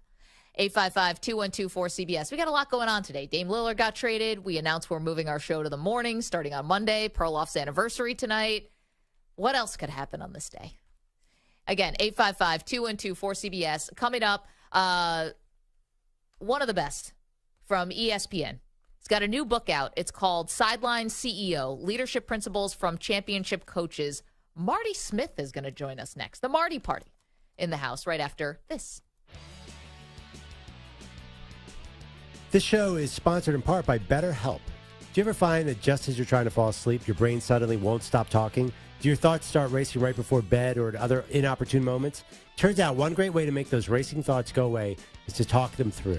Therapy gives you a place to do that, so you can get out of the negative thought cycles and find some mental and emotional peace. Perloff, you know, we all have been through some unpredictable times over the past few years, and it's not a sign of weakness to ask for help. If you're thinking of starting therapy, you got to give BetterHelp a try. It's entirely online. It's designed to be convenient, flexible, and suited to your schedule. Just fill out a brief questionnaire to get matched with a licensed therapist and switch therapists anytime for no additional charge. Get a break from your thoughts with BetterHelp. Visit BetterHelp.com/MNP today to get 10% off your first month. That's BetterHelp, HELP.com/MNP.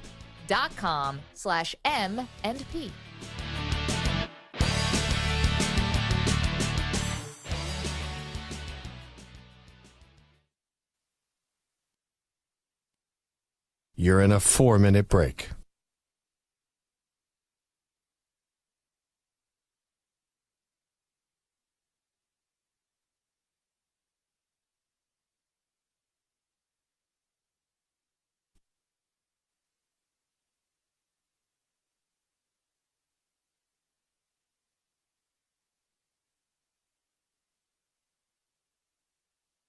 Three minutes, 30 seconds remaining.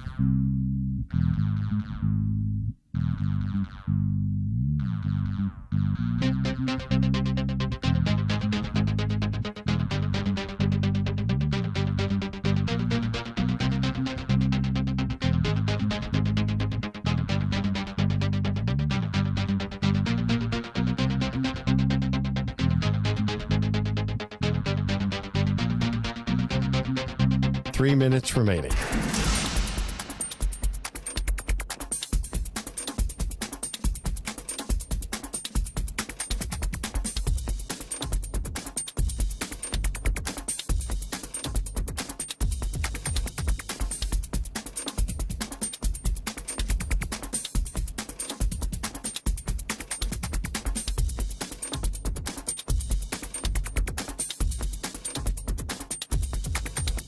Two minutes, 30 seconds remaining.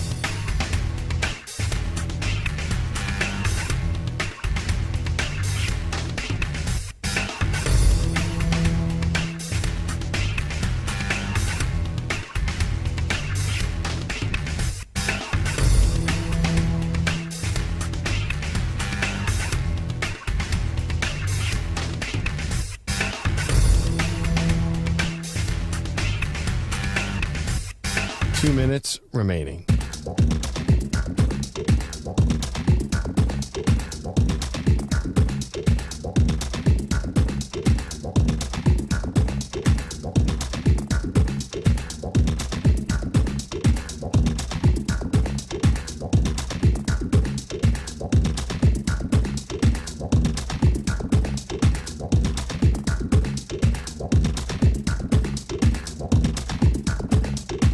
One minute, 30 seconds remaining.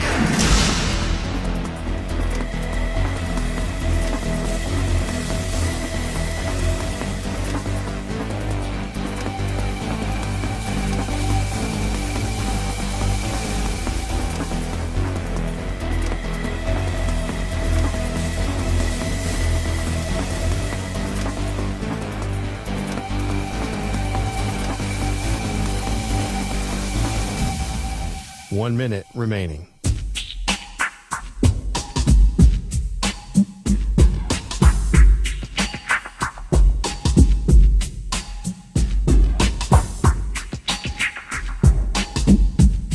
Forty-five seconds remaining.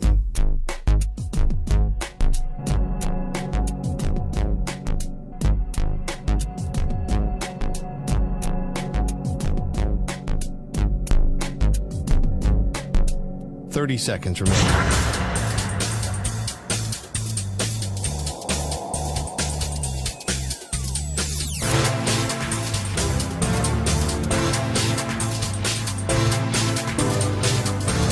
Fifteen seconds.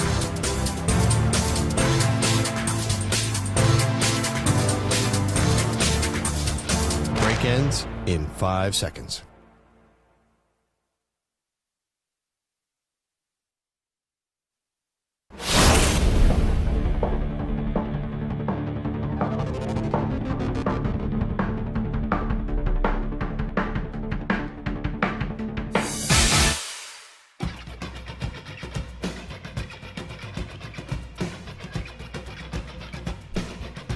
Welcome back to the show. Maggie Gray, Andrew Perloff. Lots going on today. Big Damian Lillard trade. He goes from Portland to Milwaukee. 3-team blockbuster.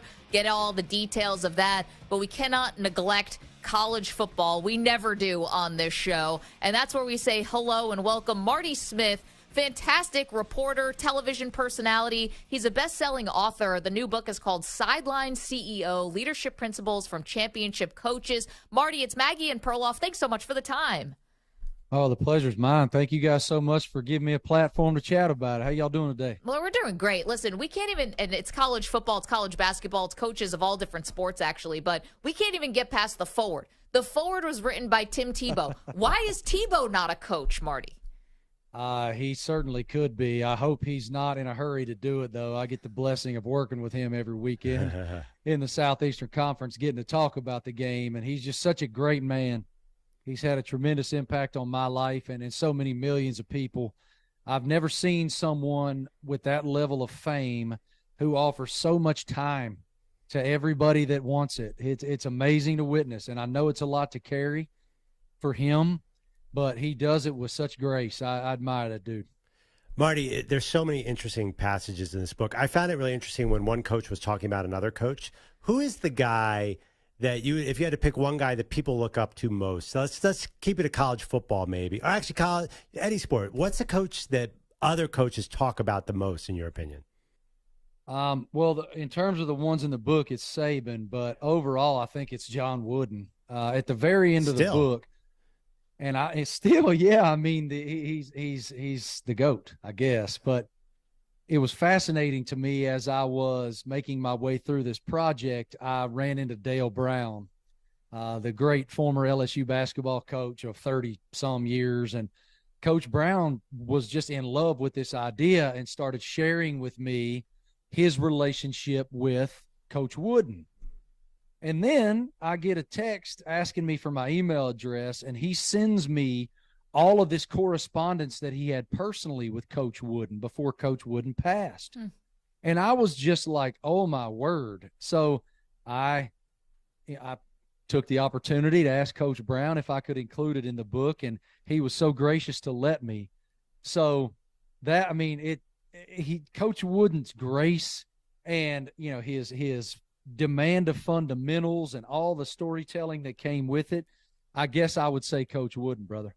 Marty Smith is joining us, got a new book called Sideline CEO, Leadership Principles from Championship Coaches. It's a lot of Nick Saban in there. It's a lot of John Calipari. It's a lot of Izzo, a lot of Jimbo Fisher, and a lot of Urban Meyer, which I thought was interesting, Marty, because, you know, he's got all the bona fides from college football. Obviously, things in Jacksonville didn't go quite as anyone would hoped, I'm sure. And some people have look at him in maybe a bit of a different light. In terms of leadership, did you find that he was complicated in any way, or that he was an interesting test case because he did have a pretty high-profile failure on the NFL level? Absolutely did, and he would tell you that. But it's interesting because my personal experience with Coach Meyer came at the college level. And when ESPN injected me into college football in 2014, they put me with Ohio State, and I was the NASCAR guy, you know. And he's told me a story that when I walked in the door, he was like, "What the hell? They gave us the NASCAR guy? That's what they think about us?" But ultimately, my approach to reporting on his players, he appreciated, and so he wound up giving me time, insight, information that I probably hadn't earned and didn't deserve. And so when I interviewed him, he was actually the second coach I interviewed, and it was before he ever went to Jacksonville. It was during COVID. And so I thought ultimately that his tutelage and wisdom in this book, while it's more technical than some, I thought it was so great that it was my decision to leave it in there. I appreciate him a lot. And so I think what I would ultimately say is read the book, consume the knowledge, and then make your own judgment is what I would say. Talking to Marty Smith, author of Sideline CEO. Marty, another thing that struck me is you have several chapters on different facets of leadership. Not much is in there about X's and O's. And in my mind, part of me is like, to be a great coach, you got to outthink the other coach in X's and O's. But that doesn't seem like a priority in this book to really make a great coach. You're the first person that's brought that up. That is an awesome point. I personally don't care. I think that I wanted this to be a universal truth text, and I wanted it to apply to professionals from any walk of life. I wanted it to apply to people as fathers and mothers, and relationship building and the power of trust, and how vital it is to shut your mouth and open your ears, because if you listen to people, you're genuinely showing them that you care. And all that comes with that. And I feel like you can get X's and O's kind of anywhere. I think you can turn on College Game Day or SEC Nation or Big Noon or any of those shows and learn all you want about X's and O's. I wanted the soul of the people.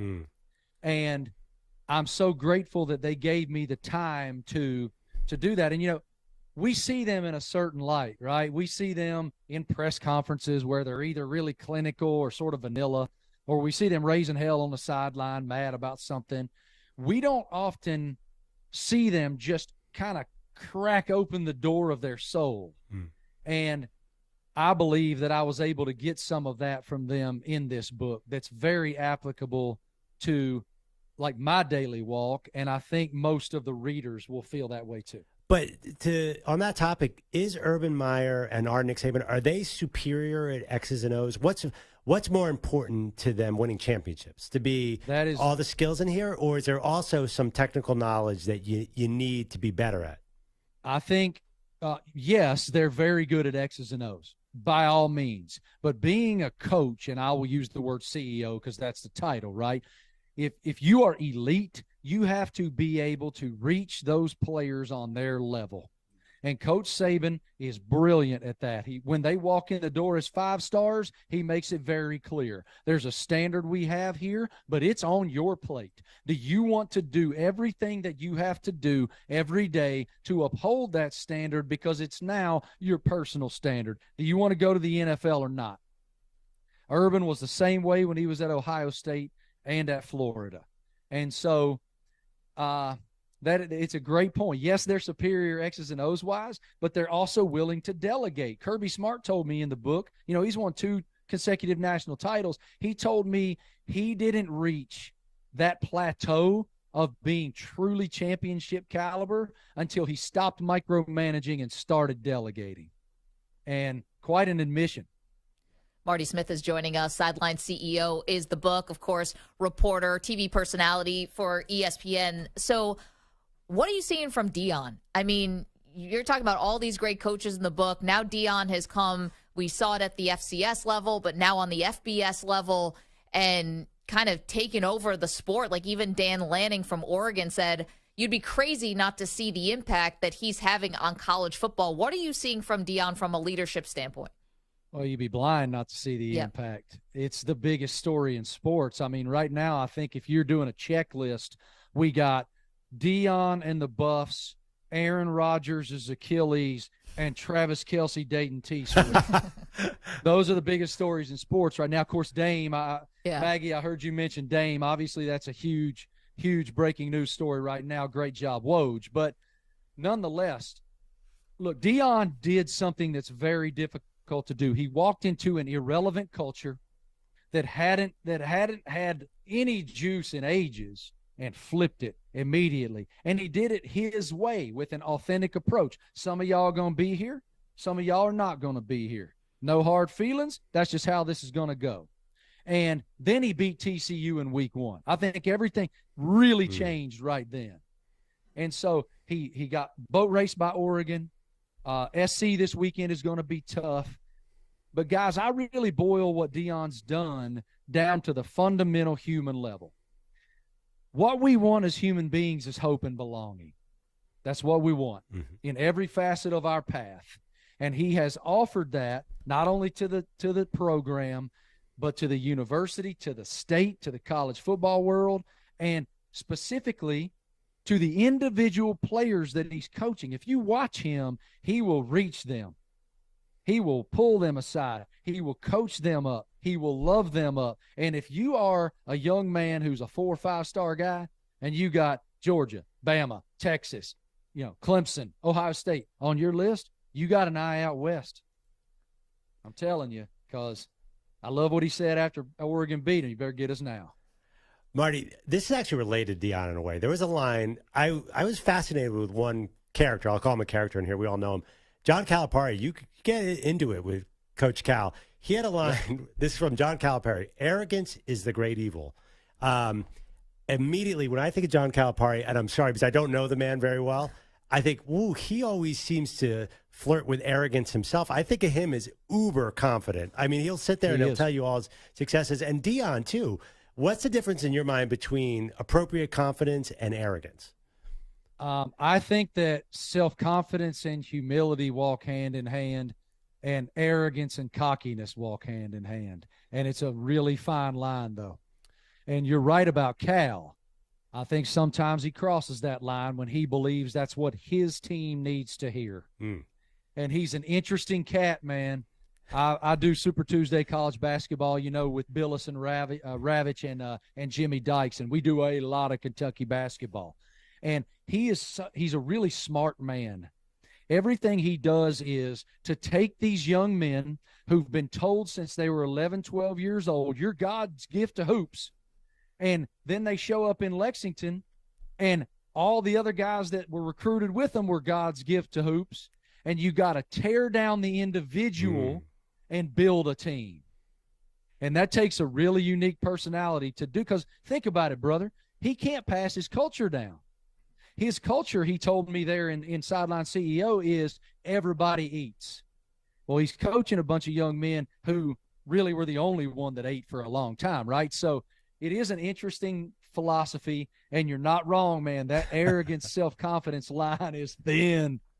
Marty, last one. We're doing this interview on Zoom, youtube.com/CBS Sports Radio. It's where the Weedos and the Purple Drinkers hang out. You got a guitar behind you. Whose guitar is that? I'm tethered to my mic, or I'll just grab it for you. So here's what it is. It is. Let me try to. It's like purple and white. Yeah.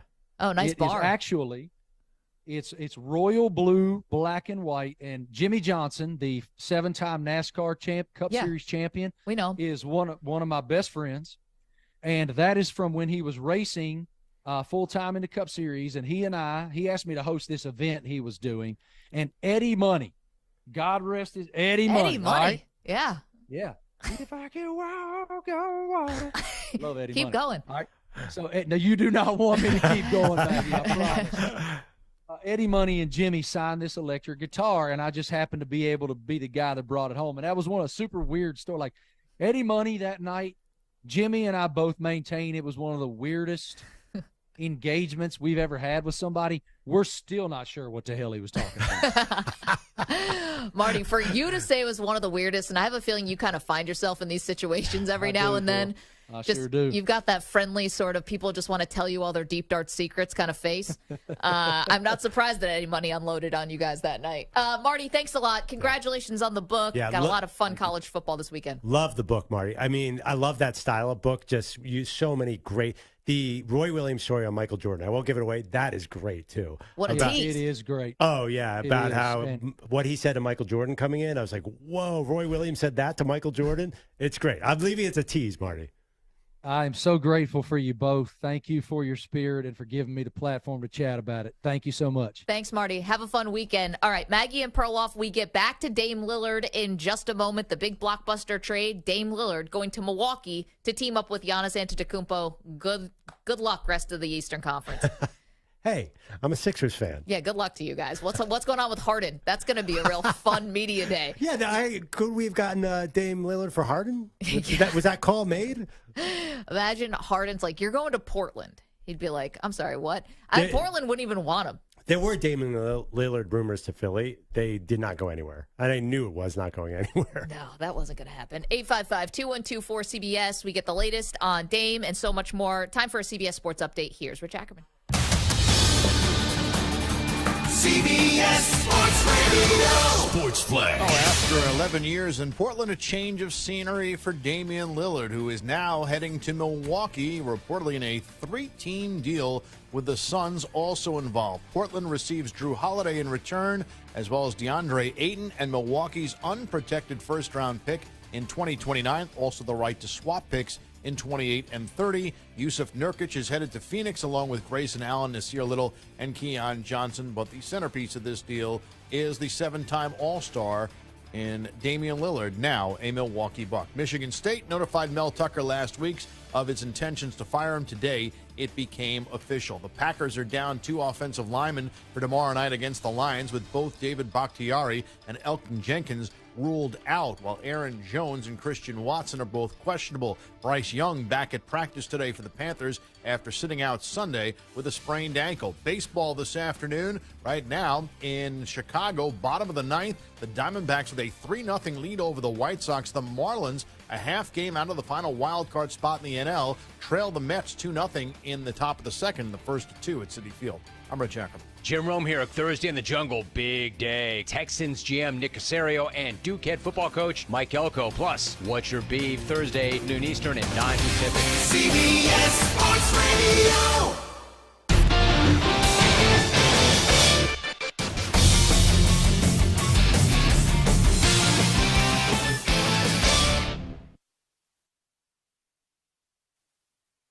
You're in a 5-minute break.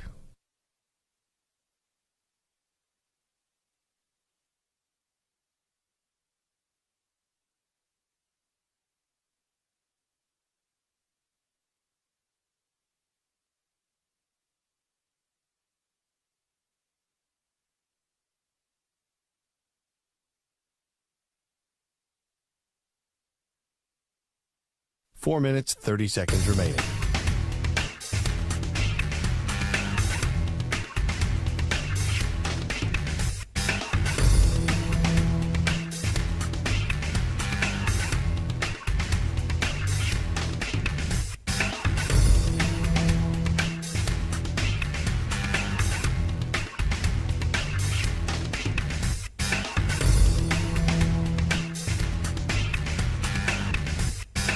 Four minutes remaining.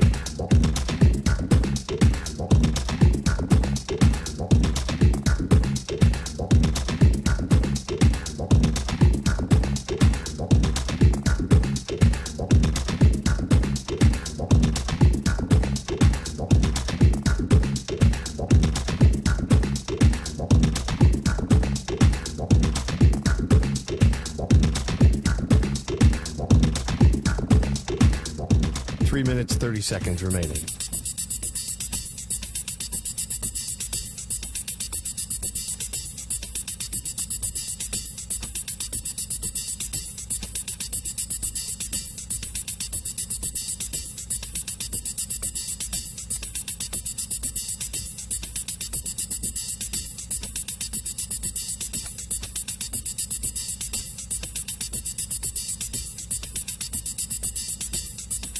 Three minutes remaining.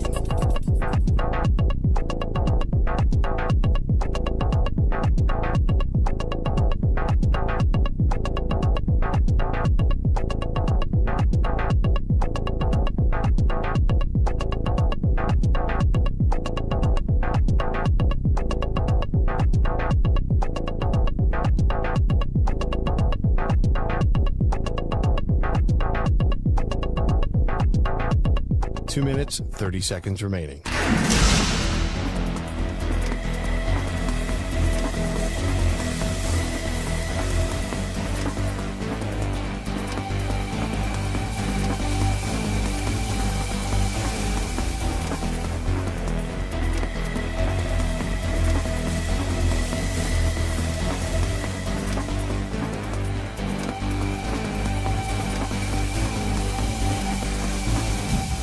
Two minutes remaining.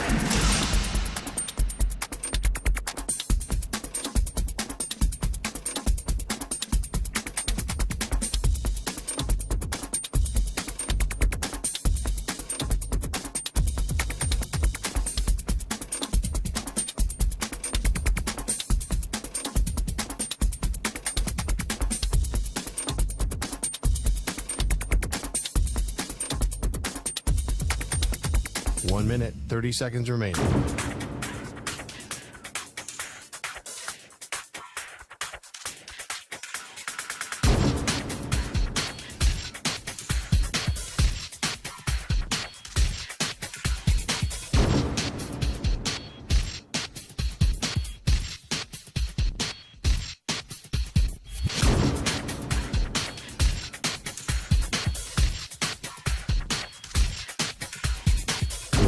Remaining.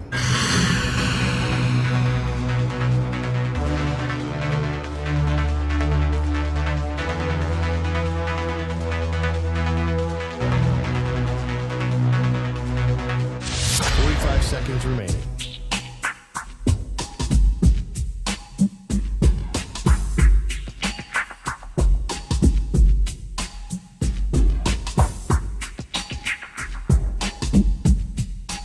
Seconds remaining.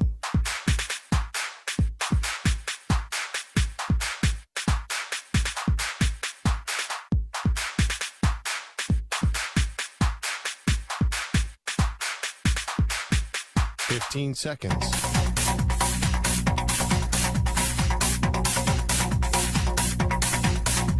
Break ends in 5 seconds.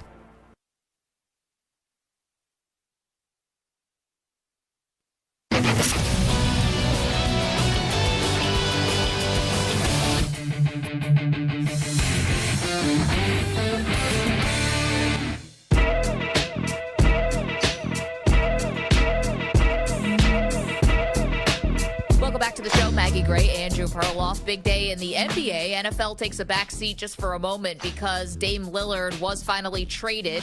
He asked to be traded to Miami. Well, not so much. He gets traded to Milwaukee. Not a nice consolation prize to go play with a two-time MVP and champion in Giannis in Milwaukee, and away they go. Yeah, we had a caller with an interesting question. How do you have enough ball for that? Two players. We've been asking this going back to... And most often, it does not work. Durant, Harden, Kyrie. We asked this that had no with... chance. Anytime Westbrook joins a team... Yes, any Harden team, essentially. Yeah, I mean, somebody's going to have to change their game. Yeah, and we know who it's going to be. Lillard. Lillard, yeah. I mean, you're joining Giannis's team, and Giannis is the one who is still right in the middle of his prime. Lillard is still awesome. Hell, he was averaging 32 points a game last year. So how effective is he if he's not that player? listen, I think that great players are actually able to adapt to and playing in different styles based on who they're playing with. Except NBA history proves you exactly wrong. Well, I think this is going to be the time. KJ is in Milwaukee, wants to talk about the Lillard trade. KJ, I imagine you guys have to be celebrating in Milwaukee. Thanks for taking my call.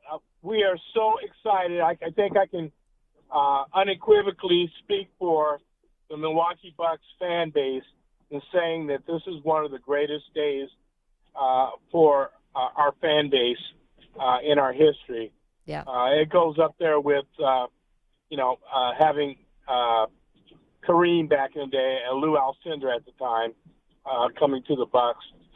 This is going to be... And, winning the title a couple years ago with Giannis. Yeah, you already have a ring. Yeah. I don't know. You've had some good days. Yeah, I don't know if you're acting like you never won the ring.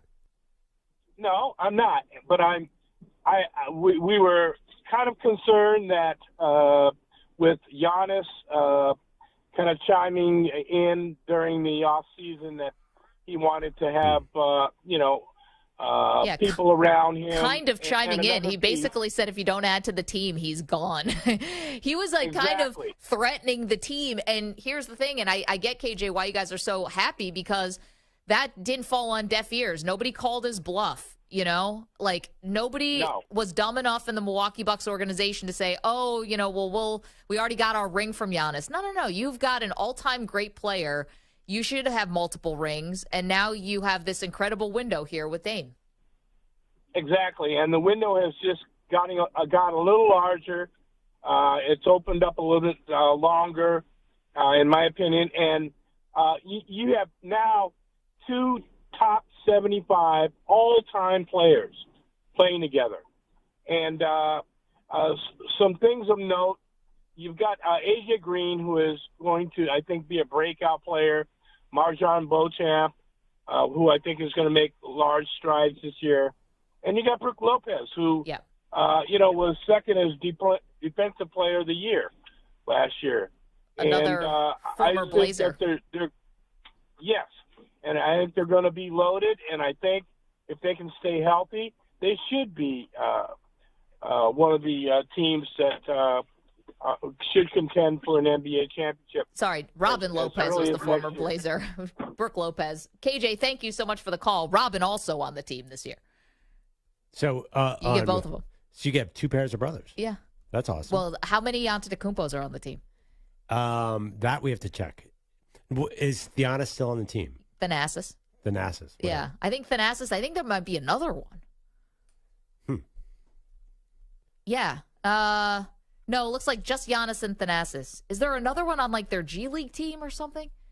I think there's another Antetokounmpo brother. Kostas used to be on the Lakers when they won the title in the bubble year. I don't know where he is now, though. Where is Kostas? And they could have at some point. Drew Holiday had a brother, too, in the NBA. Oh, yeah. Still does, I thought. Yeah, Aaron Holiday, right? Is he still in the league? I don't know. But anyway, Brooke and Robin both on the team. And Robin Kostas is back in Greece playing. Is he? Cool. How many sets are there? A lot of. Actually, there aren't that many brothers in the NBA. You could have monopolized that. Be the team of. Good for you. Siblings. What do you get from that? A lot of family bonds. I mean, a team that's related is going to play together. I mean, Thanasis is just number one, pump up guy. Yeah, he's awesome. He's not that bad, by the way. People kind of make fun of him, but when he gets in garbage time, he's better than any human being you know at basketball. Well, of course, all these guys are better than any human being in basketball. That's why they're them. Okay, big Dame trade. We can't neglect the Daily Deion. Daily. Do you believe that? Deion. You believe that? All right, we check in on Deion Sanders. This one was interesting. While everyone, and I'll include myself in this one, is really looking at Sean Payton with kind of a side eye after what the failures of the Denver Broncos so far this season, Deion Sanders came to Sean Payton's defense after the Broncos were blown out by Miami. Hey, leave my guy alone. Leave my guy alone. I love the Broncos. I love their coach. Sean Payton's my guy. He's going to get it right. I promise you that. I believe in Sean Payton. I mean, that's kind of a lonely island right now that Deion's on. Sean Payton's stock is probably the lowest it's ever been after that blowout. Wait. I didn't know that. Who's digging into Sean Payton? Who cares? He's 0-3 with a new people like team. me. Sean Payton's fine. This is a throwaway year. Okay, but can't be a throwaway year when you're paying Russell Wilson that much money. There's no throwaway year when you trade for a coach and you trade a first and second round draft pick. We all knew the deal there. This was the deal. Sean Payton may have come in there and he might have sold that I'm going to help Russell Wilson win a ring. That's not happening. Sean Payton is clearly in it for 10 years and he's going to build it around his own system. And he just got there. He can't build a Sean Payton team that fast. Okay, but he and Russ right now are still married together. You don't think that for a little bit? I still. But you're the one who keeps saying Russ isn't the problem. No, Russ is definitely not the problem. But the whole team it's not his team yet. So I think they came in. They spent more money than anyone else in free agency. He was there for all of that. I didn't know there was pressure on Sean Payton. I figured everyone's like, well, he's going to a team that won 5 games last year. Who cares how he does this year? Well, I think he's expected to at least win 5 games this year. Are we sure that's going to happen? I think he will. Listen, they've had some good signs. This game was terrible. As I said, it was super hot. They play the Bears and the Jets next. They could easily be 2-3 and back in the playoff hunt. We have no idea. Do they look like a team that's trending in that direction? They just get lucky, break with the schedule, but that would be fool's gold. Like even you point out, oh, look at the Cowboys. You know, you can't believe in them because look at who they've played. They played the 2 New York teams. This wasn't real. Even if the Broncos do beat the Bears and the Jets, congrats. You beat the Bears and the Jets. The 2 teams will probably have the first 2 picks in the draft next year. Yeah, but Sean Payton, he has not had a lot of time with his team. Like he's got to pick out the losers, and there are a lot of them there. There's a lot of low-effort guys. There are a lot of wide receivers who don't like to run their routes or hold on to the ball. There's a lot to be redone with this roster. And I think Sean Payton, listen, the front office has made some mistakes. And I think Sean Payton's going to need time to clean that up. If anyone thought, nobody picked them to win the Super Bowl this year, the expectations were not high. It was supposed to look better. Well, 70-20 looks bad. But they're not going to lose every week 70-20. Let's go to the phones. Mike in California. Mike is our good buddy, been with the show for a long time. We got the big announcement today that we are moving to mornings starting on Monday. Maggie and Perloff will now be on 6 a.m. to 10 a.m. Eastern time. Still find us on YouTube. Still find us on the Odyssey app. Still find us on Sirius XM channel 158. Hey, Mike, how are you? I'm good, guys. How you doing? Doing great. Well, I wanted to call and congratulate you guys and wish you guys the best because obviously that's about 3 o'clock in the morning. Yeah. Probably when I'm watching you guys or contributing live, I'll just be watching online after the shows are over, and I'll still check in with you guys on the Facebook page.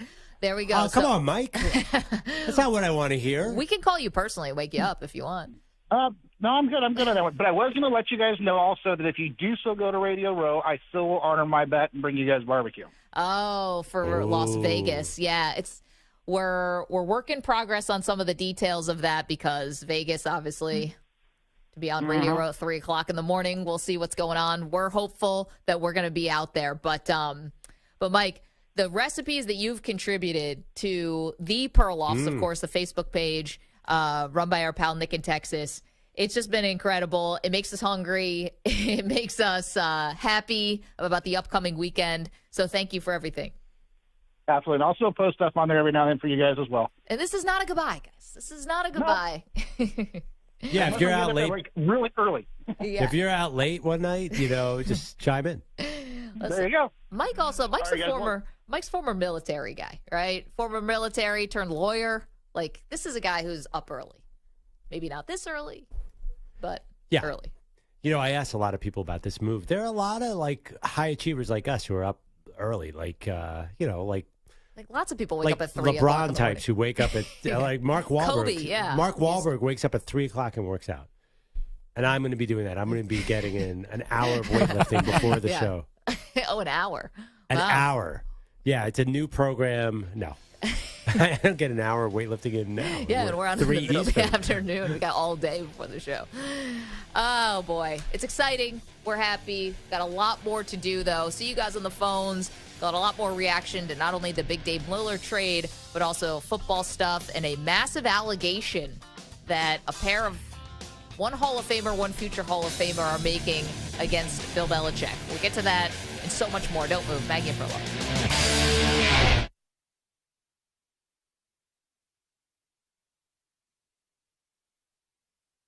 You're in a 5-minute break.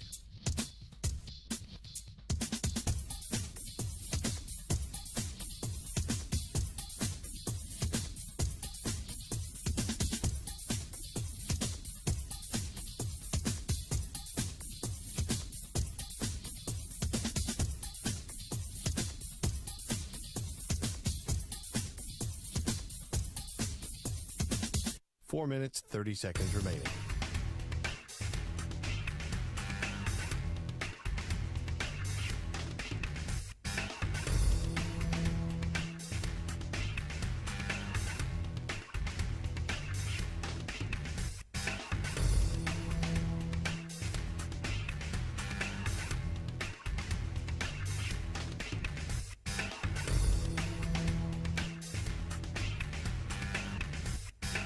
Four minutes remaining.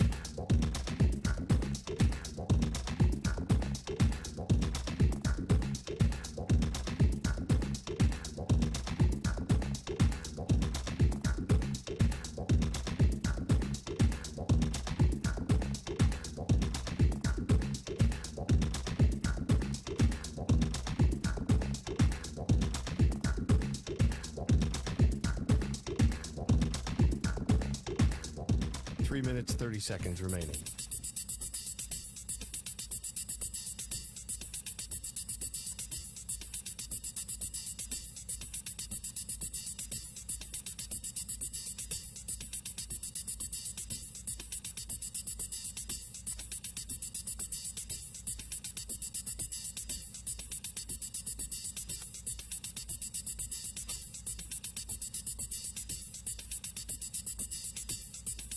Three minutes remaining.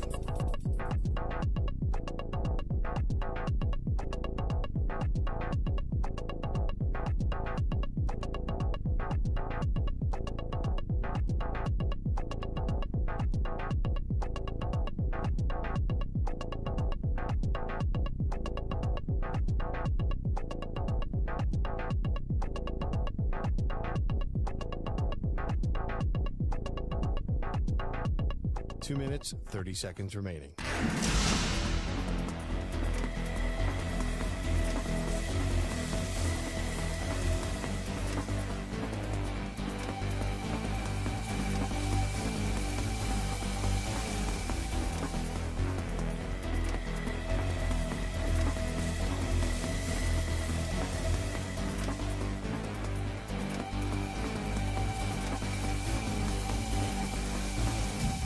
Two minutes remaining.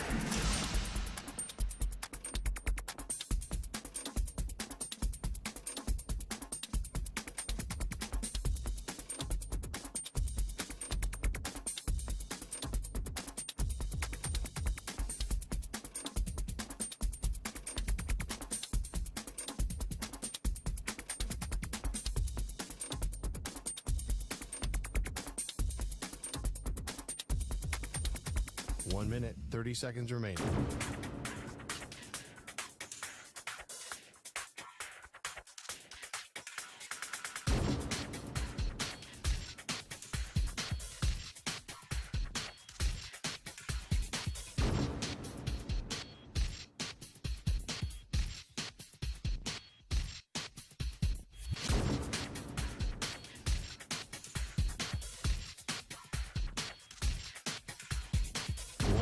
Remaining.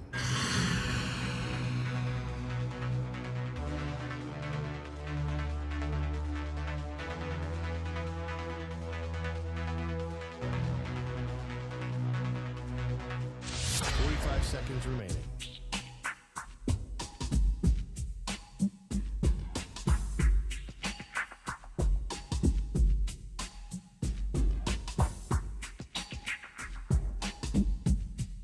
Thirty seconds remaining.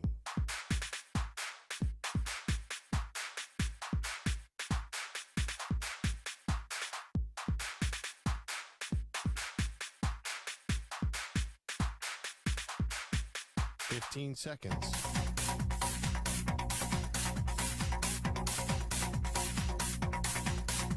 Break ends in 5 seconds.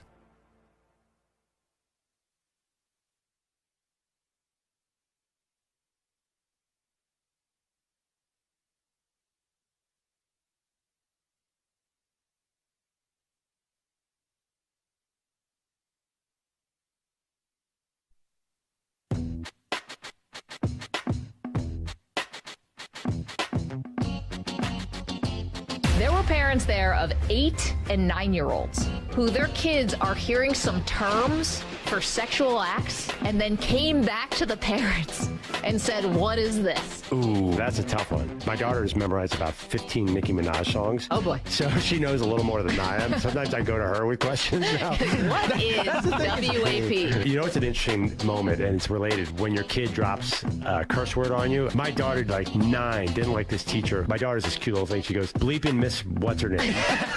I was like, whoa. Working blue. Wow. They are Maggie and Perloff on CBS Sports Radio. Massive NBA news today. The NFL takes a bit of a backseat because Damian Lillard was traded. His trade request was honored, sort of. He gets traded out of Portland. He wanted to go to Miami and only Miami, but no, the flight gets rerouted. He is going to Milwaukee, and obviously he's very happy about that now because he gets to play alongside Giannis, and they're now title favorites. Mistake. I mean, Giannis is good. Don't get me wrong. The guy can play. But can you imagine Damian Lillard on the outside, Joel Embiid and the Philadelphia 76ers on the... That wouldn't be a bad fit. That would have been just as good a fit as Milwaukee. At least Miami I never got. You have a team full of guards, so let's add another guard. Yeah. I think Milwaukee and a team like Philadelphia would have been a good fit as well. I mean, listen, I was understand. never happening. It was for never Philly. happening. I understand. Nothing good is happening to me as a Sixers fan. The Eagles look great. We have the You're rugby. gonna live. We have the rugby push. We cheat at football, which is great. But I do Everyone think else in the NFL is in shotgun on 3rd and 1, except for Perloff's Eagles, who have figured out the unstoppable play that no one else runs. The funny thing about the Dame Lillard trade is we were talking about Toronto this week. We've always been talking about Miami. Nobody was talking about Milwaukee. Yep. Then the trade goes down. You're like, of course, Milwaukee. It makes so much sense. And the 3-way trade with Phoenix kind of made sense for all 3 teams. Well, not everybody is happy about it. And number 1 on the haters list is Jimmy Butler, who posted this on his Instagram. Yo, NBA, man, y'all need to look into the Bucks for tampering. Y'all do. I'm just going to put that out there. Y'all didn't hear it from me, but I heard it through somebody. Y'all look at it for tampering. Yeah, I heard it from a friend. Jimmy a little salty there because I would say, was Miami not borderline tampering? I mean, it was basically an open invitation. Please come to Miami. I don't know if they were technically by the letter of the law tampering, but it felt like there was a full court press to try to get Dame to Miami. How does a trade work if not tampering? I don't totally understand. Well, maybe he's talking about this. Now, some internet sleuths have gone back, way back, to the All-Star game. Okay. In February of this current year, 2023. And it was the All-Star game where both LeBron and Giannis were captains, and they were choosing who was going to be on their team. So here was Giannis with his first pick in that draft. My first pick going to be Damian Lillard. Giannis has changed this weekend. I think so, too. You know, he always talk about loyalty, being loyal. I know who my and team all of that is, stuff, right? So I knew for sure his first pick was going to be Drew. So I don't know what's going on with Giannis. Okay. All right. I don't know what's going on. LeBron is smart. He's built super teams. He knows how this game is played. LeBron's mind moves fast. He immediately saw what was happening here. It's funny because as an NBA player, you probably get, besides the whole summer, which you have off, you basically have 2 big times to kind of tamper, right? All-Star break and an Olympic team. When were KD and Kyrie meeting in the hallway? That was an All-Star game. Yeah. So LeBron. But the seed got planted in the Olympic team. Oh, yeah. Yeah, you're right. There was full on. This all started in February. There's no doubt. Now, Samter did point out that Giannis took Drew Holiday with the next pick. So it's not like he was being so disloyal. Meanwhile, Drew Holiday was a part of this trade. He was shipped to Portland. However, early reports are that he's going to get flipped to go somewhere else. DeAndre Ayton also going to Portland. Tumani Kamara, a 2029 unprotected first-round pick. So who knows what the Bucks look like in 2029. And pick swap rights, 2028 and 2030. Do you think we'll have flying cars by then? I don't know. 2030. I have no idea. I don't think the Sixers are going to win a title by then. But definitely not. Yeah, I'm curious. This for Phoenix, obviously, getting rid of DeAndre Ayton was a good thing. Yeah.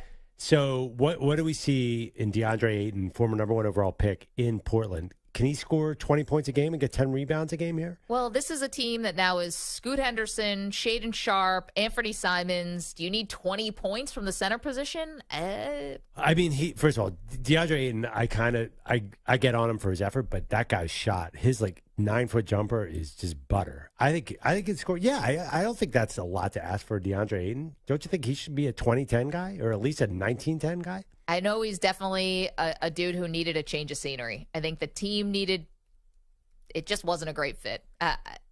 Lots of stuff.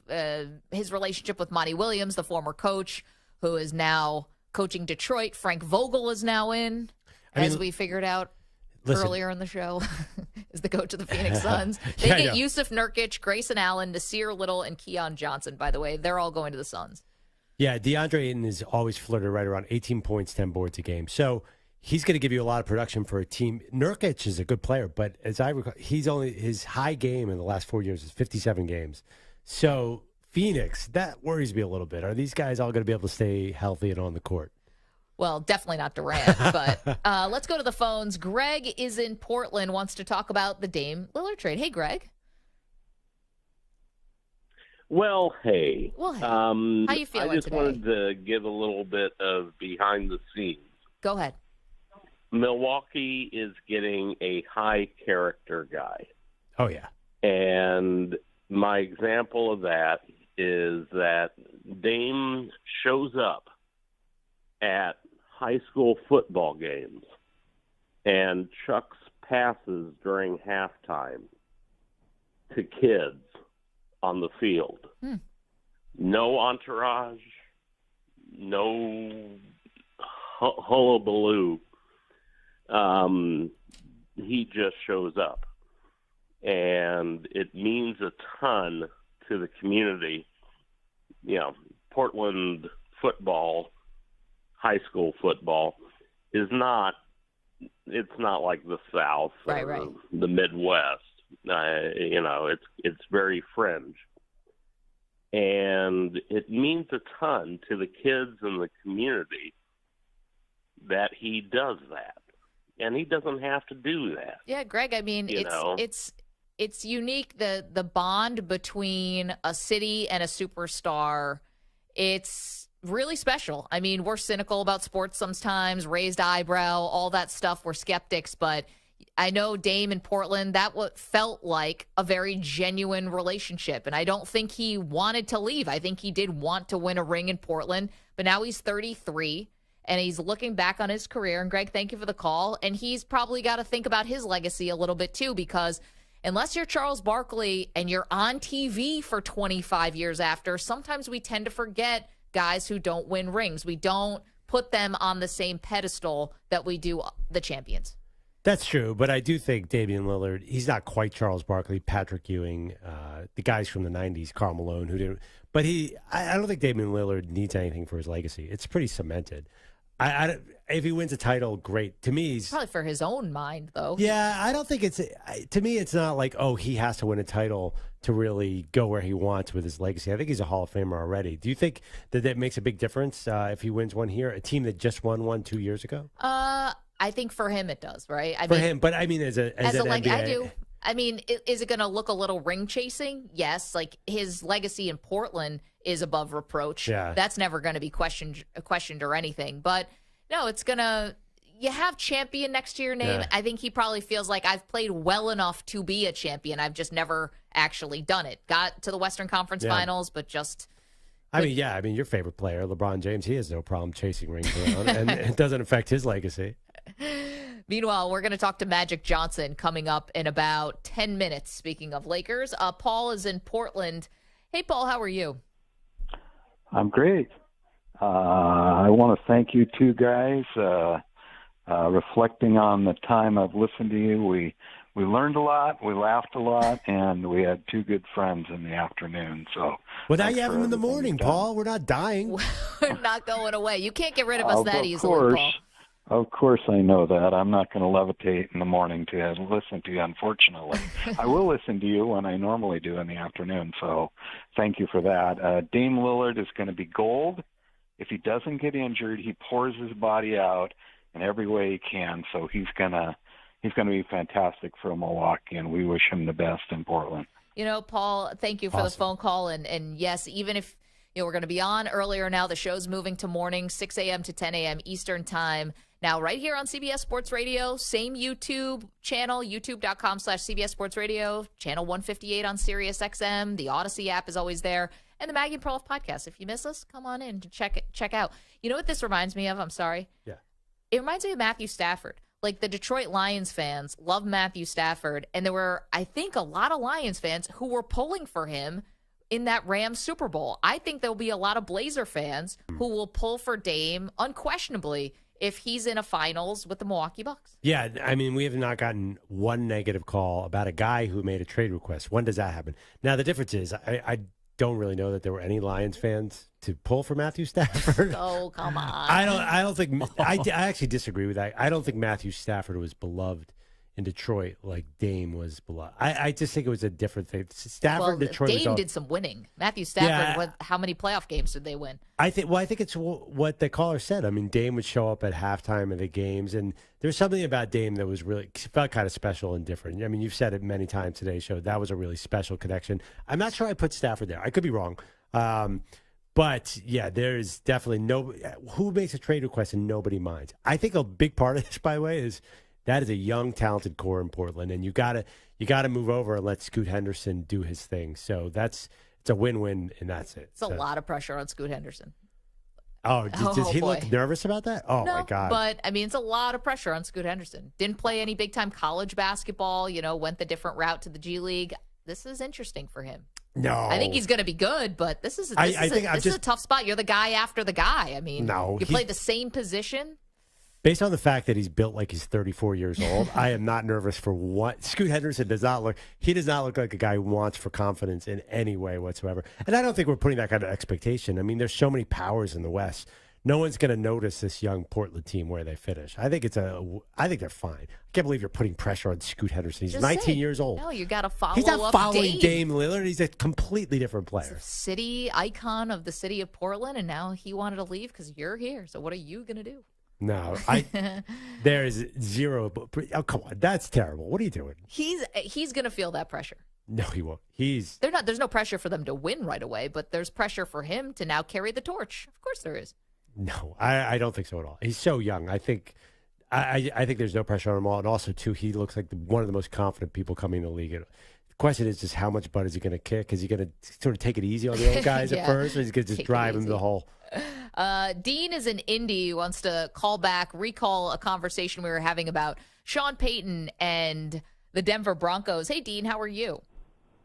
I'm good. How are you doing? We're doing excellent. Well, here's the thing. Sean Payton, to me, 10-year contract's crazy. Yeah.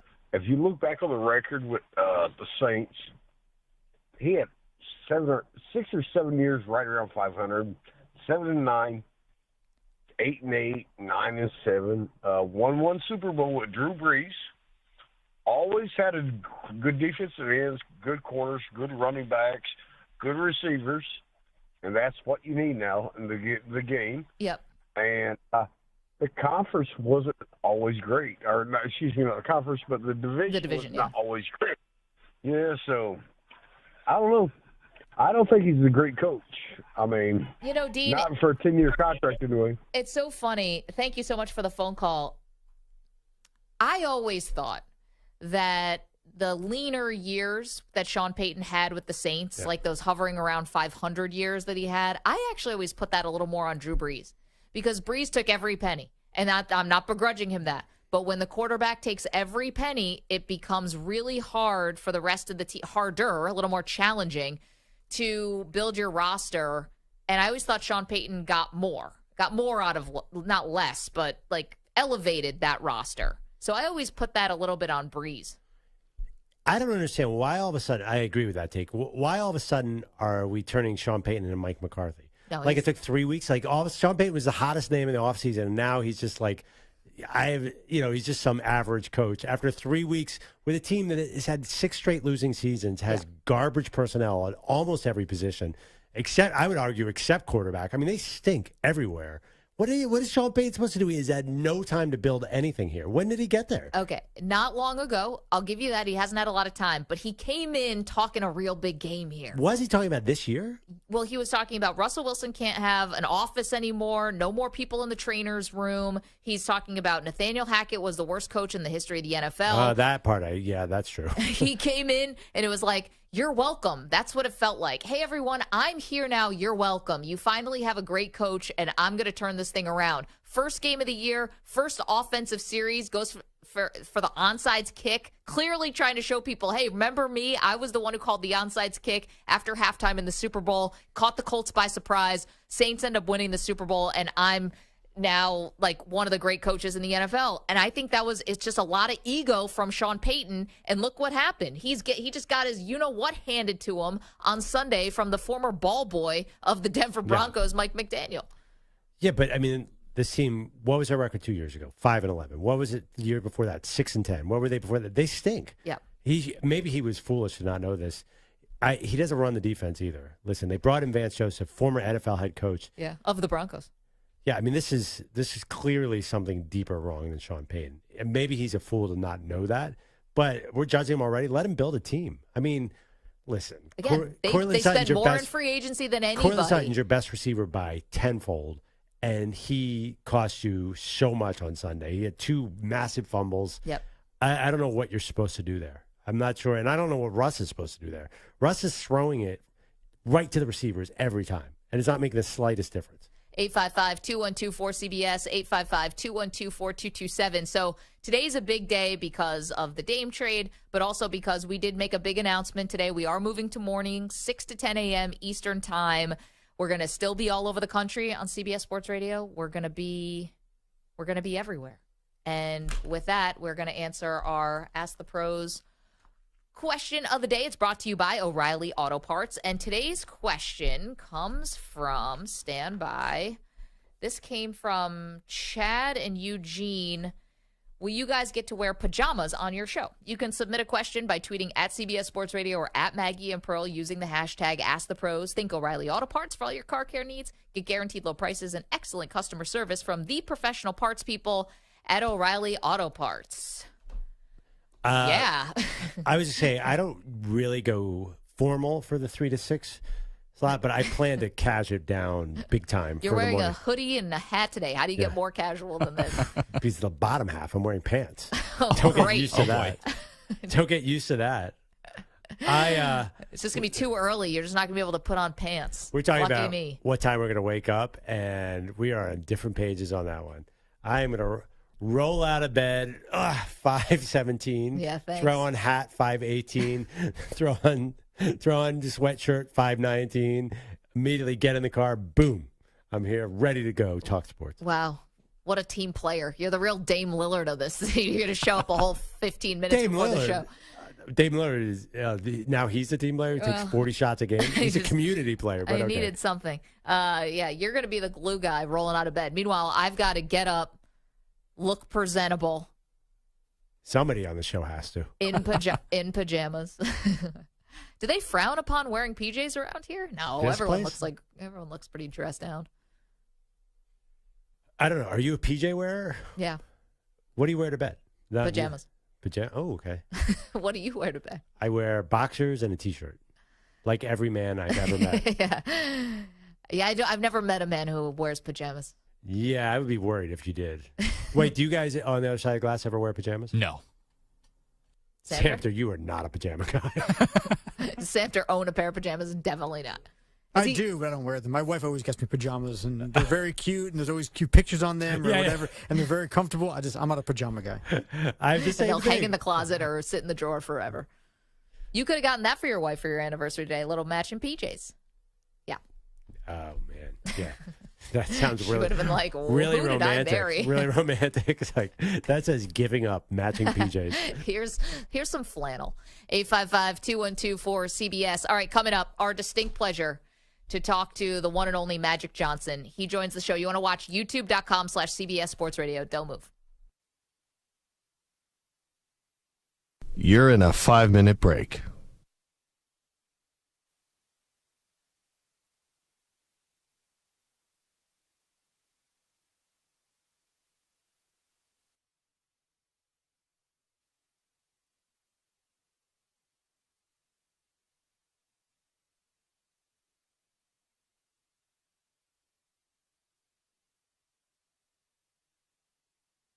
4 minutes, 30 seconds remaining.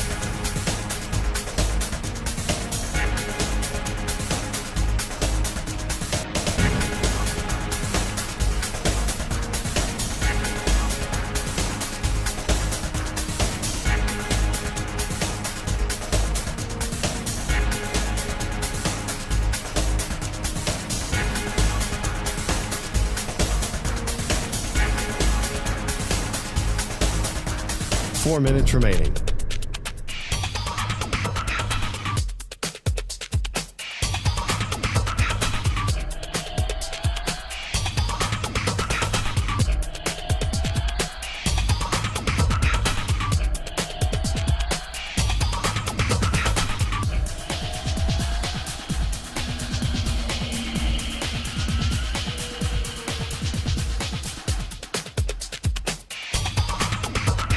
Three minutes, 30 seconds remaining.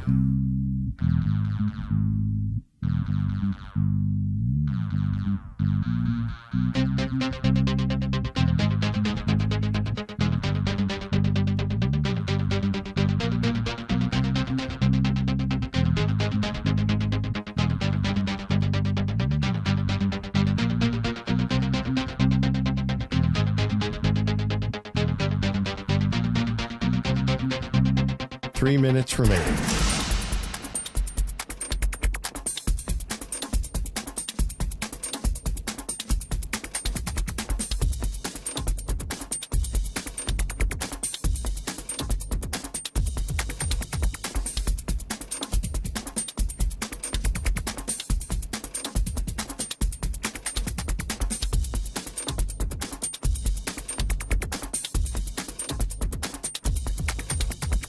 Two minutes, 30 seconds remaining.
Welcome back to Maggie and Perloff. It is our distinct pleasure to be joined by a Hall of Famer, a 5-time NBA champ, a 3-time MVP, a 3-time Finals MVP. I could go on and on and on. The one and only Magic Johnson is joining us on behalf of RSV and the Sideline RSV campaign. You can go to sidelinersv.com for more information. We'll get into it. Magic, thanks so much for the time. How are you?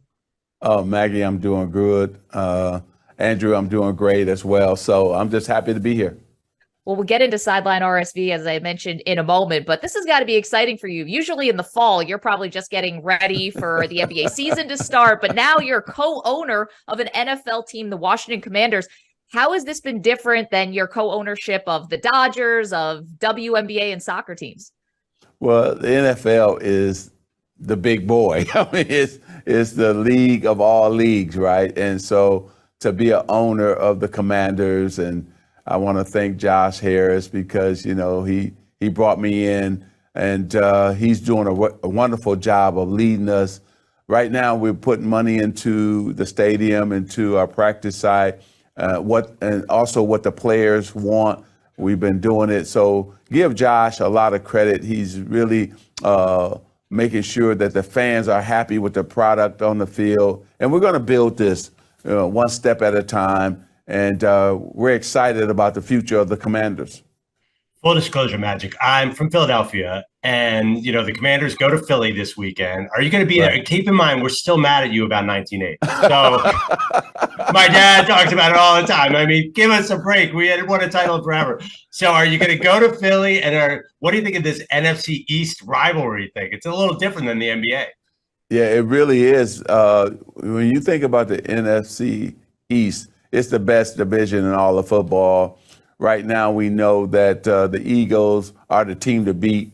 And so we're going to go in there and try to cut our turnovers down. We had too many last weekend. And if we're going to have any chance to beat them, we got to play probably our best game, because the Eagles 3-0, they're playing really sound and really good football. And so we know that, you know, we're going to have our hands full with the Eagles. But the main thing for us is that we got to make sure we take care of that football. Magic Johnson is joining us on behalf of Sideline RSV, and we'll get to that in a moment. Now, you keep adding teams to your long resume. Were you surprised that Michael Jordan decided to sell the Hornets? He's getting out of team ownership. Yeah, you know what? But he's still in racing. He has his own team in NASCAR. And, you know, one thing about Michael, he did a great job as an owner, and he decided to, you know, sell, and he made a lot of money from selling his team. But Michael is having the time of his life, golfing every day. He owns his own golf course. So he's just having a lot of fun, and I'm happy and I'm proud of him. You know, with him being a GOAT of basketball, he's a great friend of mine, and I just admire everything that he's doing. Magic, would you want to get involved in NBA ownership in the future? Is there any teams that would interest you? Well, I think first, Andrew, you know, it's just going back to the Lakers, being a part owner of the Lakers, if I could. That would be my first choice, because I'm a Laker. I think the Lakers are going to go to the NBA Finals this year. They're the best team in the West, I feel. They're deep, they're talented, and got two great leaders in LeBron and AD. And if not, I might, you know, look at another team. But I've turned down every team, Andrew. Yeah. My first choice would definitely be the Lakers, and the Lakers would probably be my second choice as well. Wow. So you think the Lakers are better even than Denver with Jokic and how well he played in the finals? You still would put the Lakers, I know you're an all-time Laker, you'd still put them ahead of Denver. No, you always pick the champion, right? Because they won. So Denver is the team to beat. But I picked the Lakers to win this year. I think Denver lost a couple key pieces to their team.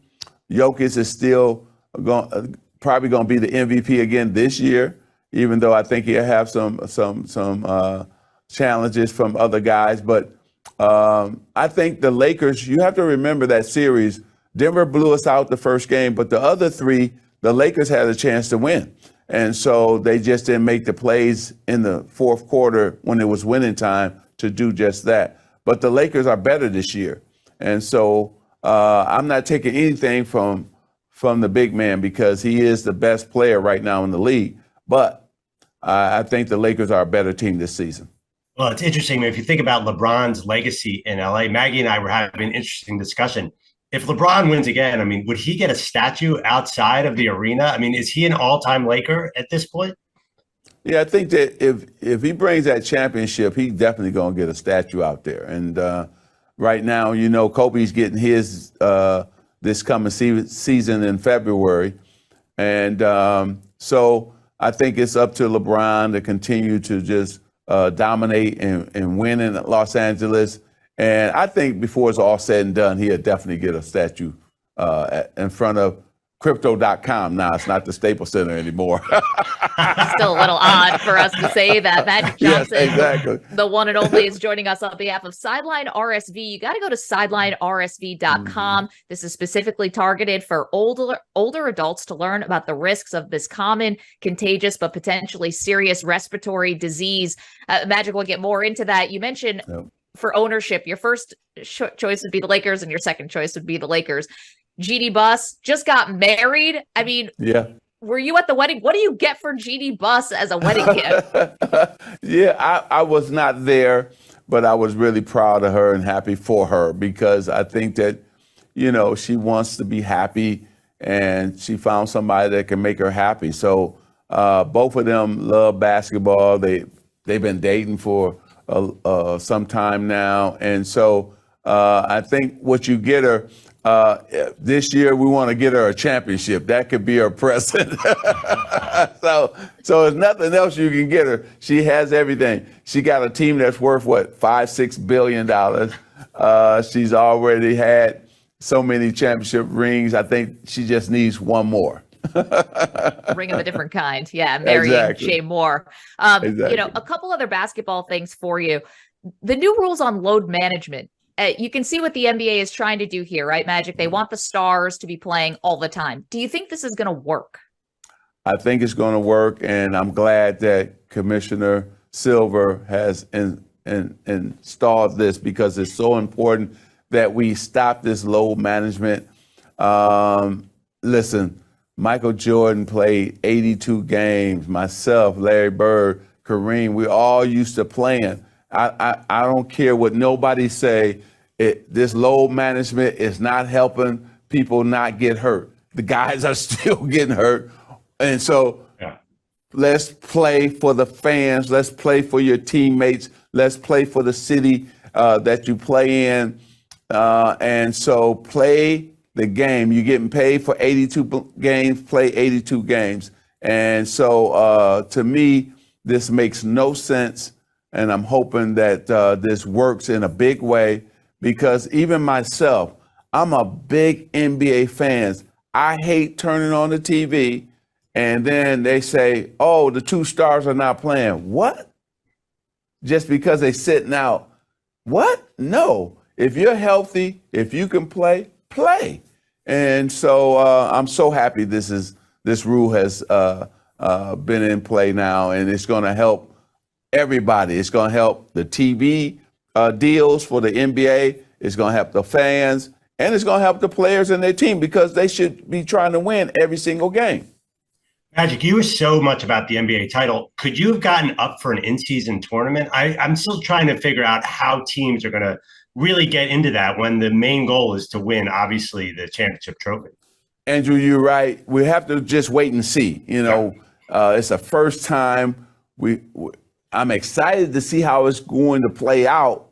And so let's see. Let's give it a chance. I remember when everybody was up in arms about the three-point shot. Now we love it, you know. So anytime there's changes, you're going to be like, okay, how is it going to work out? So let's give it a chance and we'll see what happens.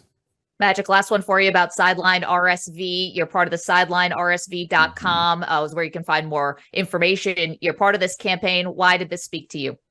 It's important because I'm about my health and wellness. GSK is a great partner.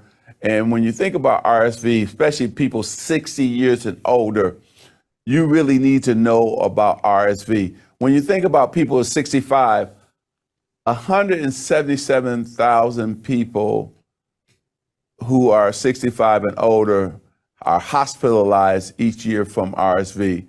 out of that 177,000, 14,000 died.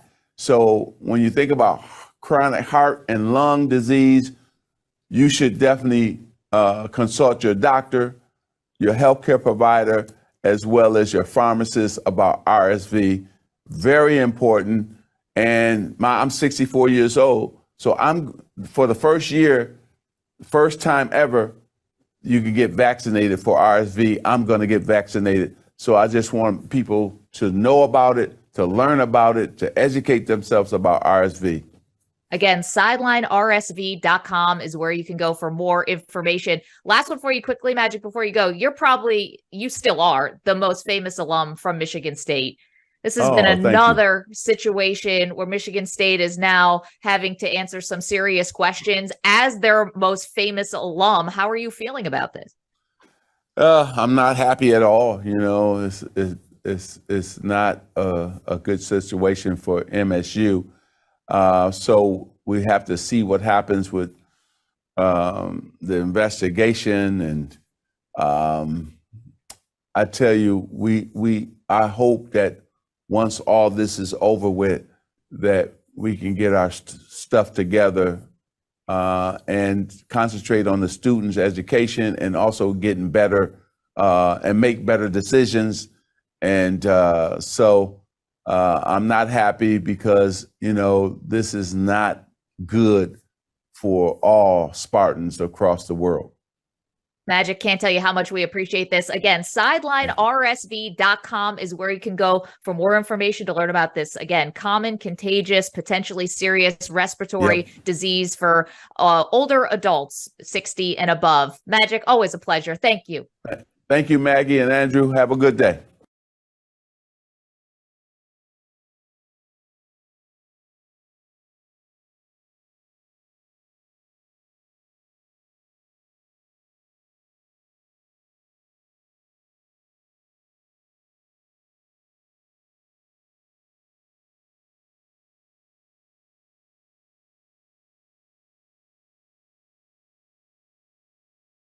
Indicating a big three-team blockbuster with Lillard heading to Milwaukee, while the Blazers will receive Drew Holiday from the Bucks, DeAndre Ayton from the Suns, an unprotected Milwaukee first-round pick in 2029, and the rights to swap the year before and after. Phoenix will get Yusuf Nurkic, Grayson Allen, Nasir Little, and Keon Johnson. Michigan State officially fired head coach Mel Tucker after notifying him a week ago of their plans following allegations of sexual misconduct.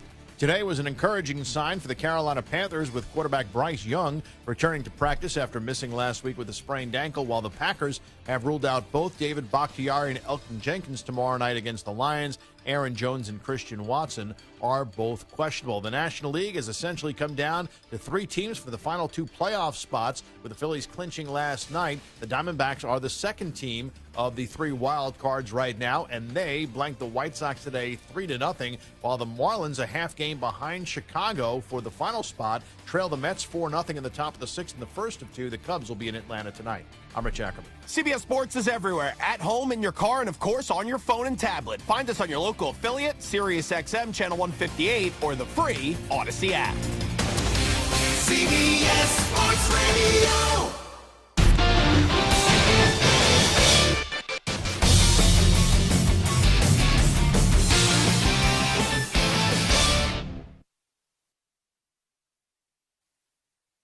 You're in a 5-minute break.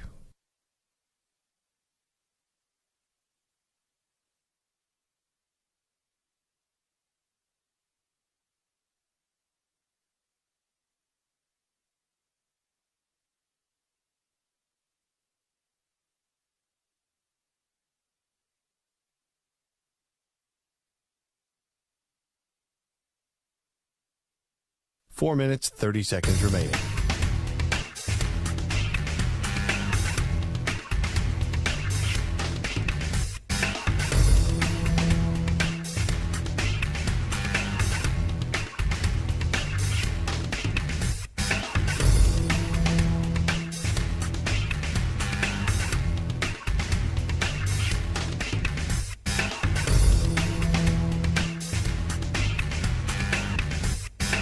Four minutes remaining.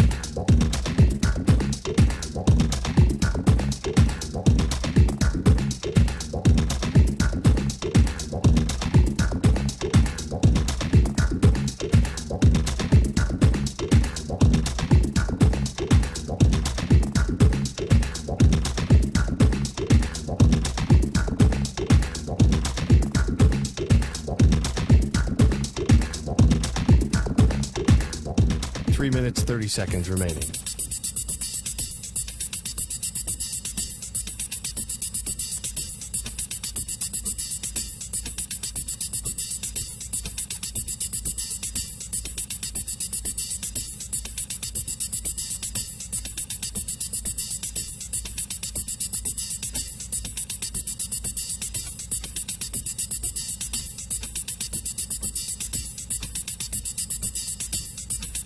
Three minutes remaining.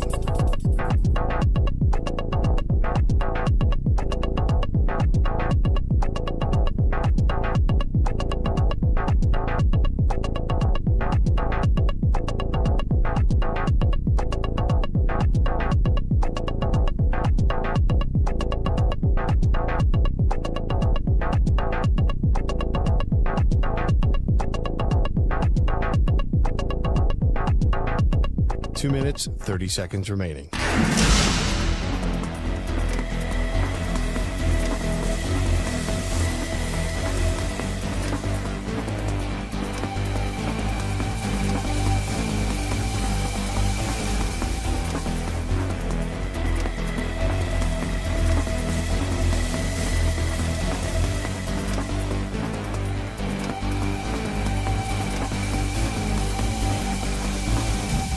Two minutes remaining.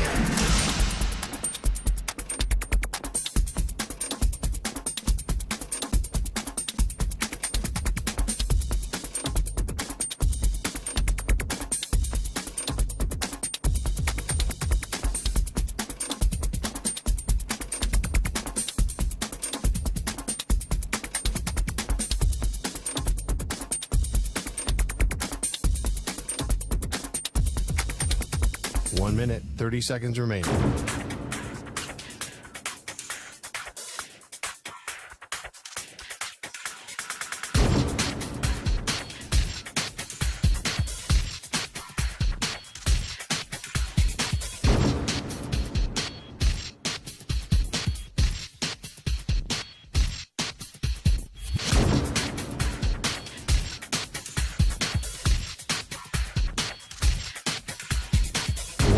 Remaining.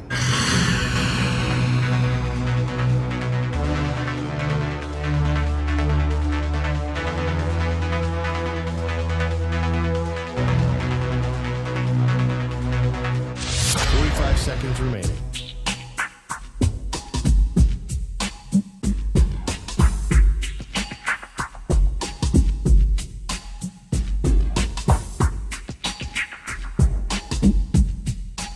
Seconds remaining.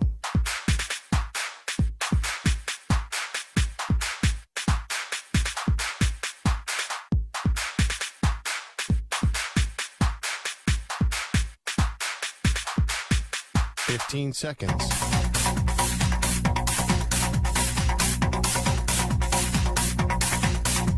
Break ends in 5 seconds.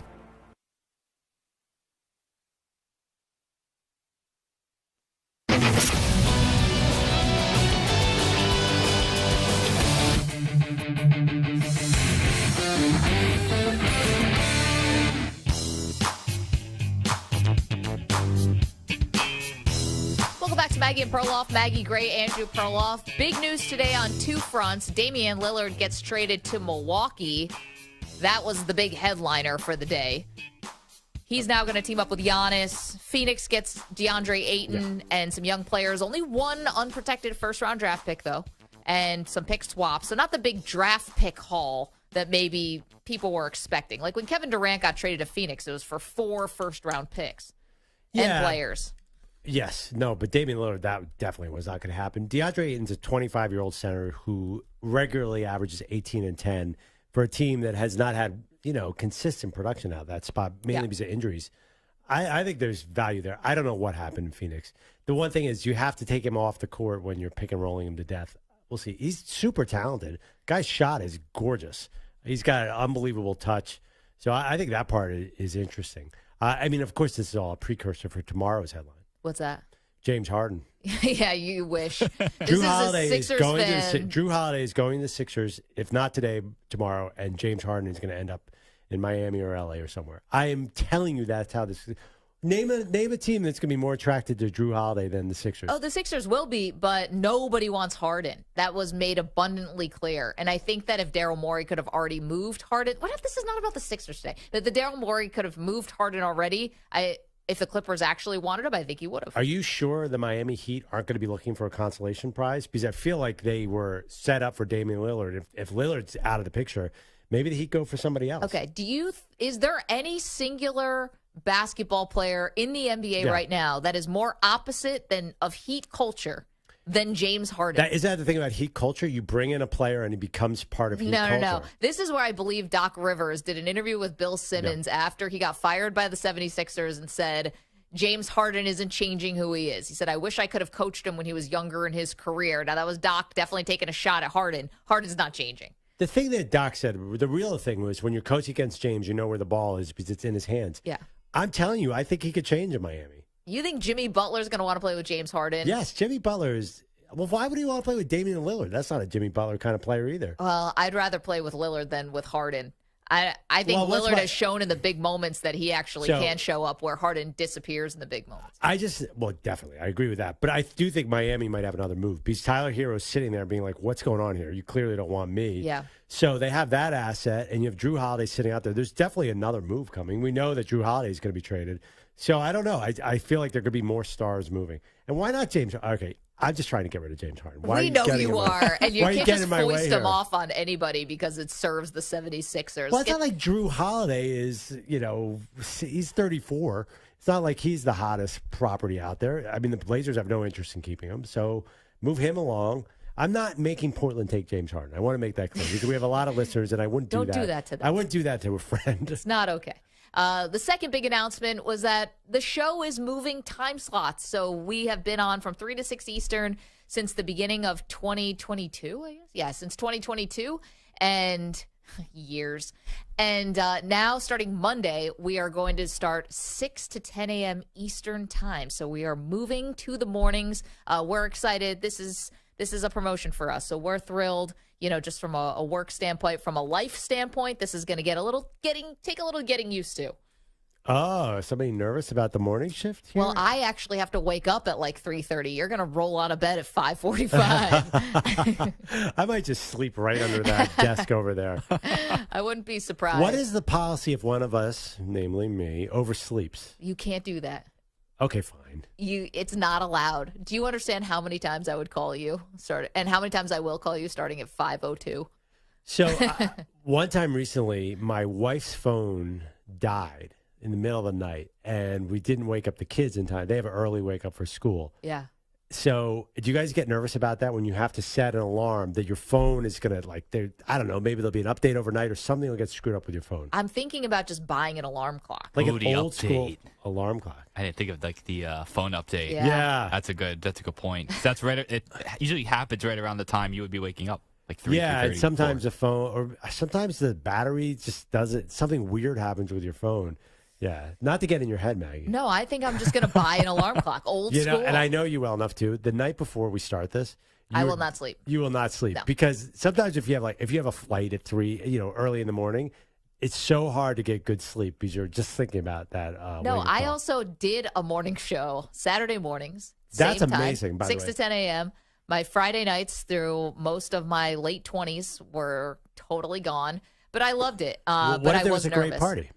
What? What if there was a great party on Friday night? What did you do? I'd go until 8. Just when the party's really starting is when I would leave. It was awesome, especially for my husband. You're a better person than me. A big chunk of my career, I was doing this Sunday morning NFL show for DirecTV. Yeah, I remember that show. And I would stay out till 4 in the morning. And then just roll in? Well, I was up in Stanford. So then I basically have an 8 a.m. train. Oh. Yeah, it'd be Saturday night. It's one thing to miss Friday night, but you have Saturday night in your 20s. I'm talking about in our 20s, not now. Not now. Now it doesn't matter. Friday night, you can sacrifice Friday night, but you always have Saturday night. Yeah. Saturday night going into Sunday, that's a tough night to take it easy.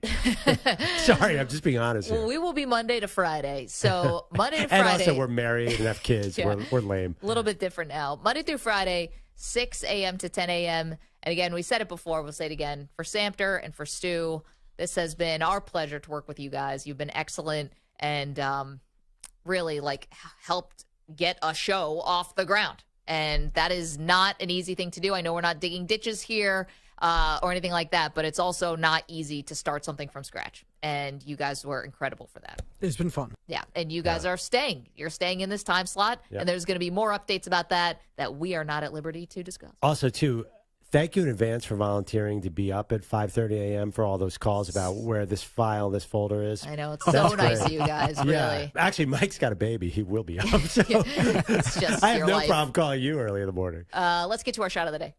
He shoots!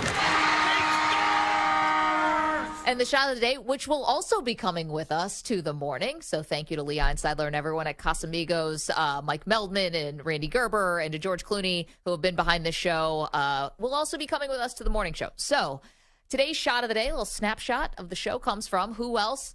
The icon, Magic Johnson, joined us earlier and said, well, LeBron might be getting a statue outside Crypto.com. If he brings that championship, he's definitely going to get a statue out there. And right now, Kobe's getting his this coming season in February. So I think it's up to LeBron to continue to just dominate and win in Los Angeles. And I think before it's all said and done, he'll definitely get a statue. Look at that. LeBron with a statue. So who has a statue now? I'm looking at Magic, Elgin Baylor, Okay. Shaq, Chick Hearn, Luke Robitaille. I think Luke Robitaille has one, yeah. right? Gretzky. And I think Jerry West has one. I'm looking at a picture. This Okay. sure looks like Jerry West. And I think that's it. Did you say Kareem? And Kareem. Wow, there are a lot of statues. We were here recently, and I remember looking at the Shaq one. I don't remember all these others. So why was Kobe after Shaq? Because he played in L.A. longer? And they weren't, I don't know. Well, it's probably going to be something where, they were going to do it for Kobe in his retirement. The Jerry West one I'm looking at, this is so lame. It's just the logo. It's the same exact position that he's in the logo. Well, that's not lame. Is That's that all cool. Jerry West did was dribble hard to the left? Did he have any other moves? As far as NBA history is concerned, that's the only move he had. Stu, are we missing any Lakers? I don't think so. Those are the main ones. So Kareem is doing a sky hook. Obviously, Magic, Shaq is doing a two-handed dunk. Yeah. Jerry West is doing the logo. Magic is dribbling with one hand and pointing with the other, directing traffic. Elgin Baylor is, I think, doing some kind of jump shot, right? Could be. I don't see Elgin Baylor, but Kobe, I imagine, will be doing a fall-away jumper. Oh, that'd what be would cool. LeBron do as a Laker? That's what I'm wondering. I feel like Kobe might be doing the fist pump. Could Oh, be. maybe a fist pump, a little Yeah, different. they're all sort of basketball moves. They all have that's a a good basketball point. in their hand. I feel like a fadeaway would make sense for Kobe. What was LeBron's I Lakers wonder move? LeBron. Well, I always thought if they did a statue in Cleveland, which I'm sure they're going to do at some point, it would be him, the block, Yeah, on Iguodala. But the block on Iguodala. I don't know what kind of statue that. I mean, he's also the all-time scoring leader, though, in Maybe the the NBA. shot that broke the record. What kind of No, shot? I'm saying in Cleveland, I thought they would have. What would the Lakers? No, I'm just saying the Lakers. for the maybe Lakers, the the Lakers shot is the shot that he broke the record in the Lakers uniform with. I feel like you might have a drive Not down bad the one. lane right-handed dunk. I mean, 'Cause the he still does a tomahawk lot dunk, of those. he Yeah, does I feel that. like he's pretty good at that. Oh, no, Does he still dunk anymore? The ball, all the way extended behind him. Is But that what is- you're talking about? Like right Yeah, that's before the more tomahawk? Cleveland. No, I'm not talking about 2009 Cleveland. I'm talking about Okay, something guys, he did geez, in we're the Lakers. spitballing. I know bad ideas. It's Come more on. like a finger roll off the backboard for LeBron at this point. Wait, is A LeBron step still, back, fall away three. is he still able to do that dunk where he goes all the way back with You the guys tomahawk? act like he's not a good player anymore. They went to the Western Conference Finals. Did you watch LeBron this year? He looked like me in my Saturday morning pickup run. He was definitely slower. He definitely did not look like you. Oh, he was old man walking up and down that court. He's still amazing, but if you do not see the physical difference now and then.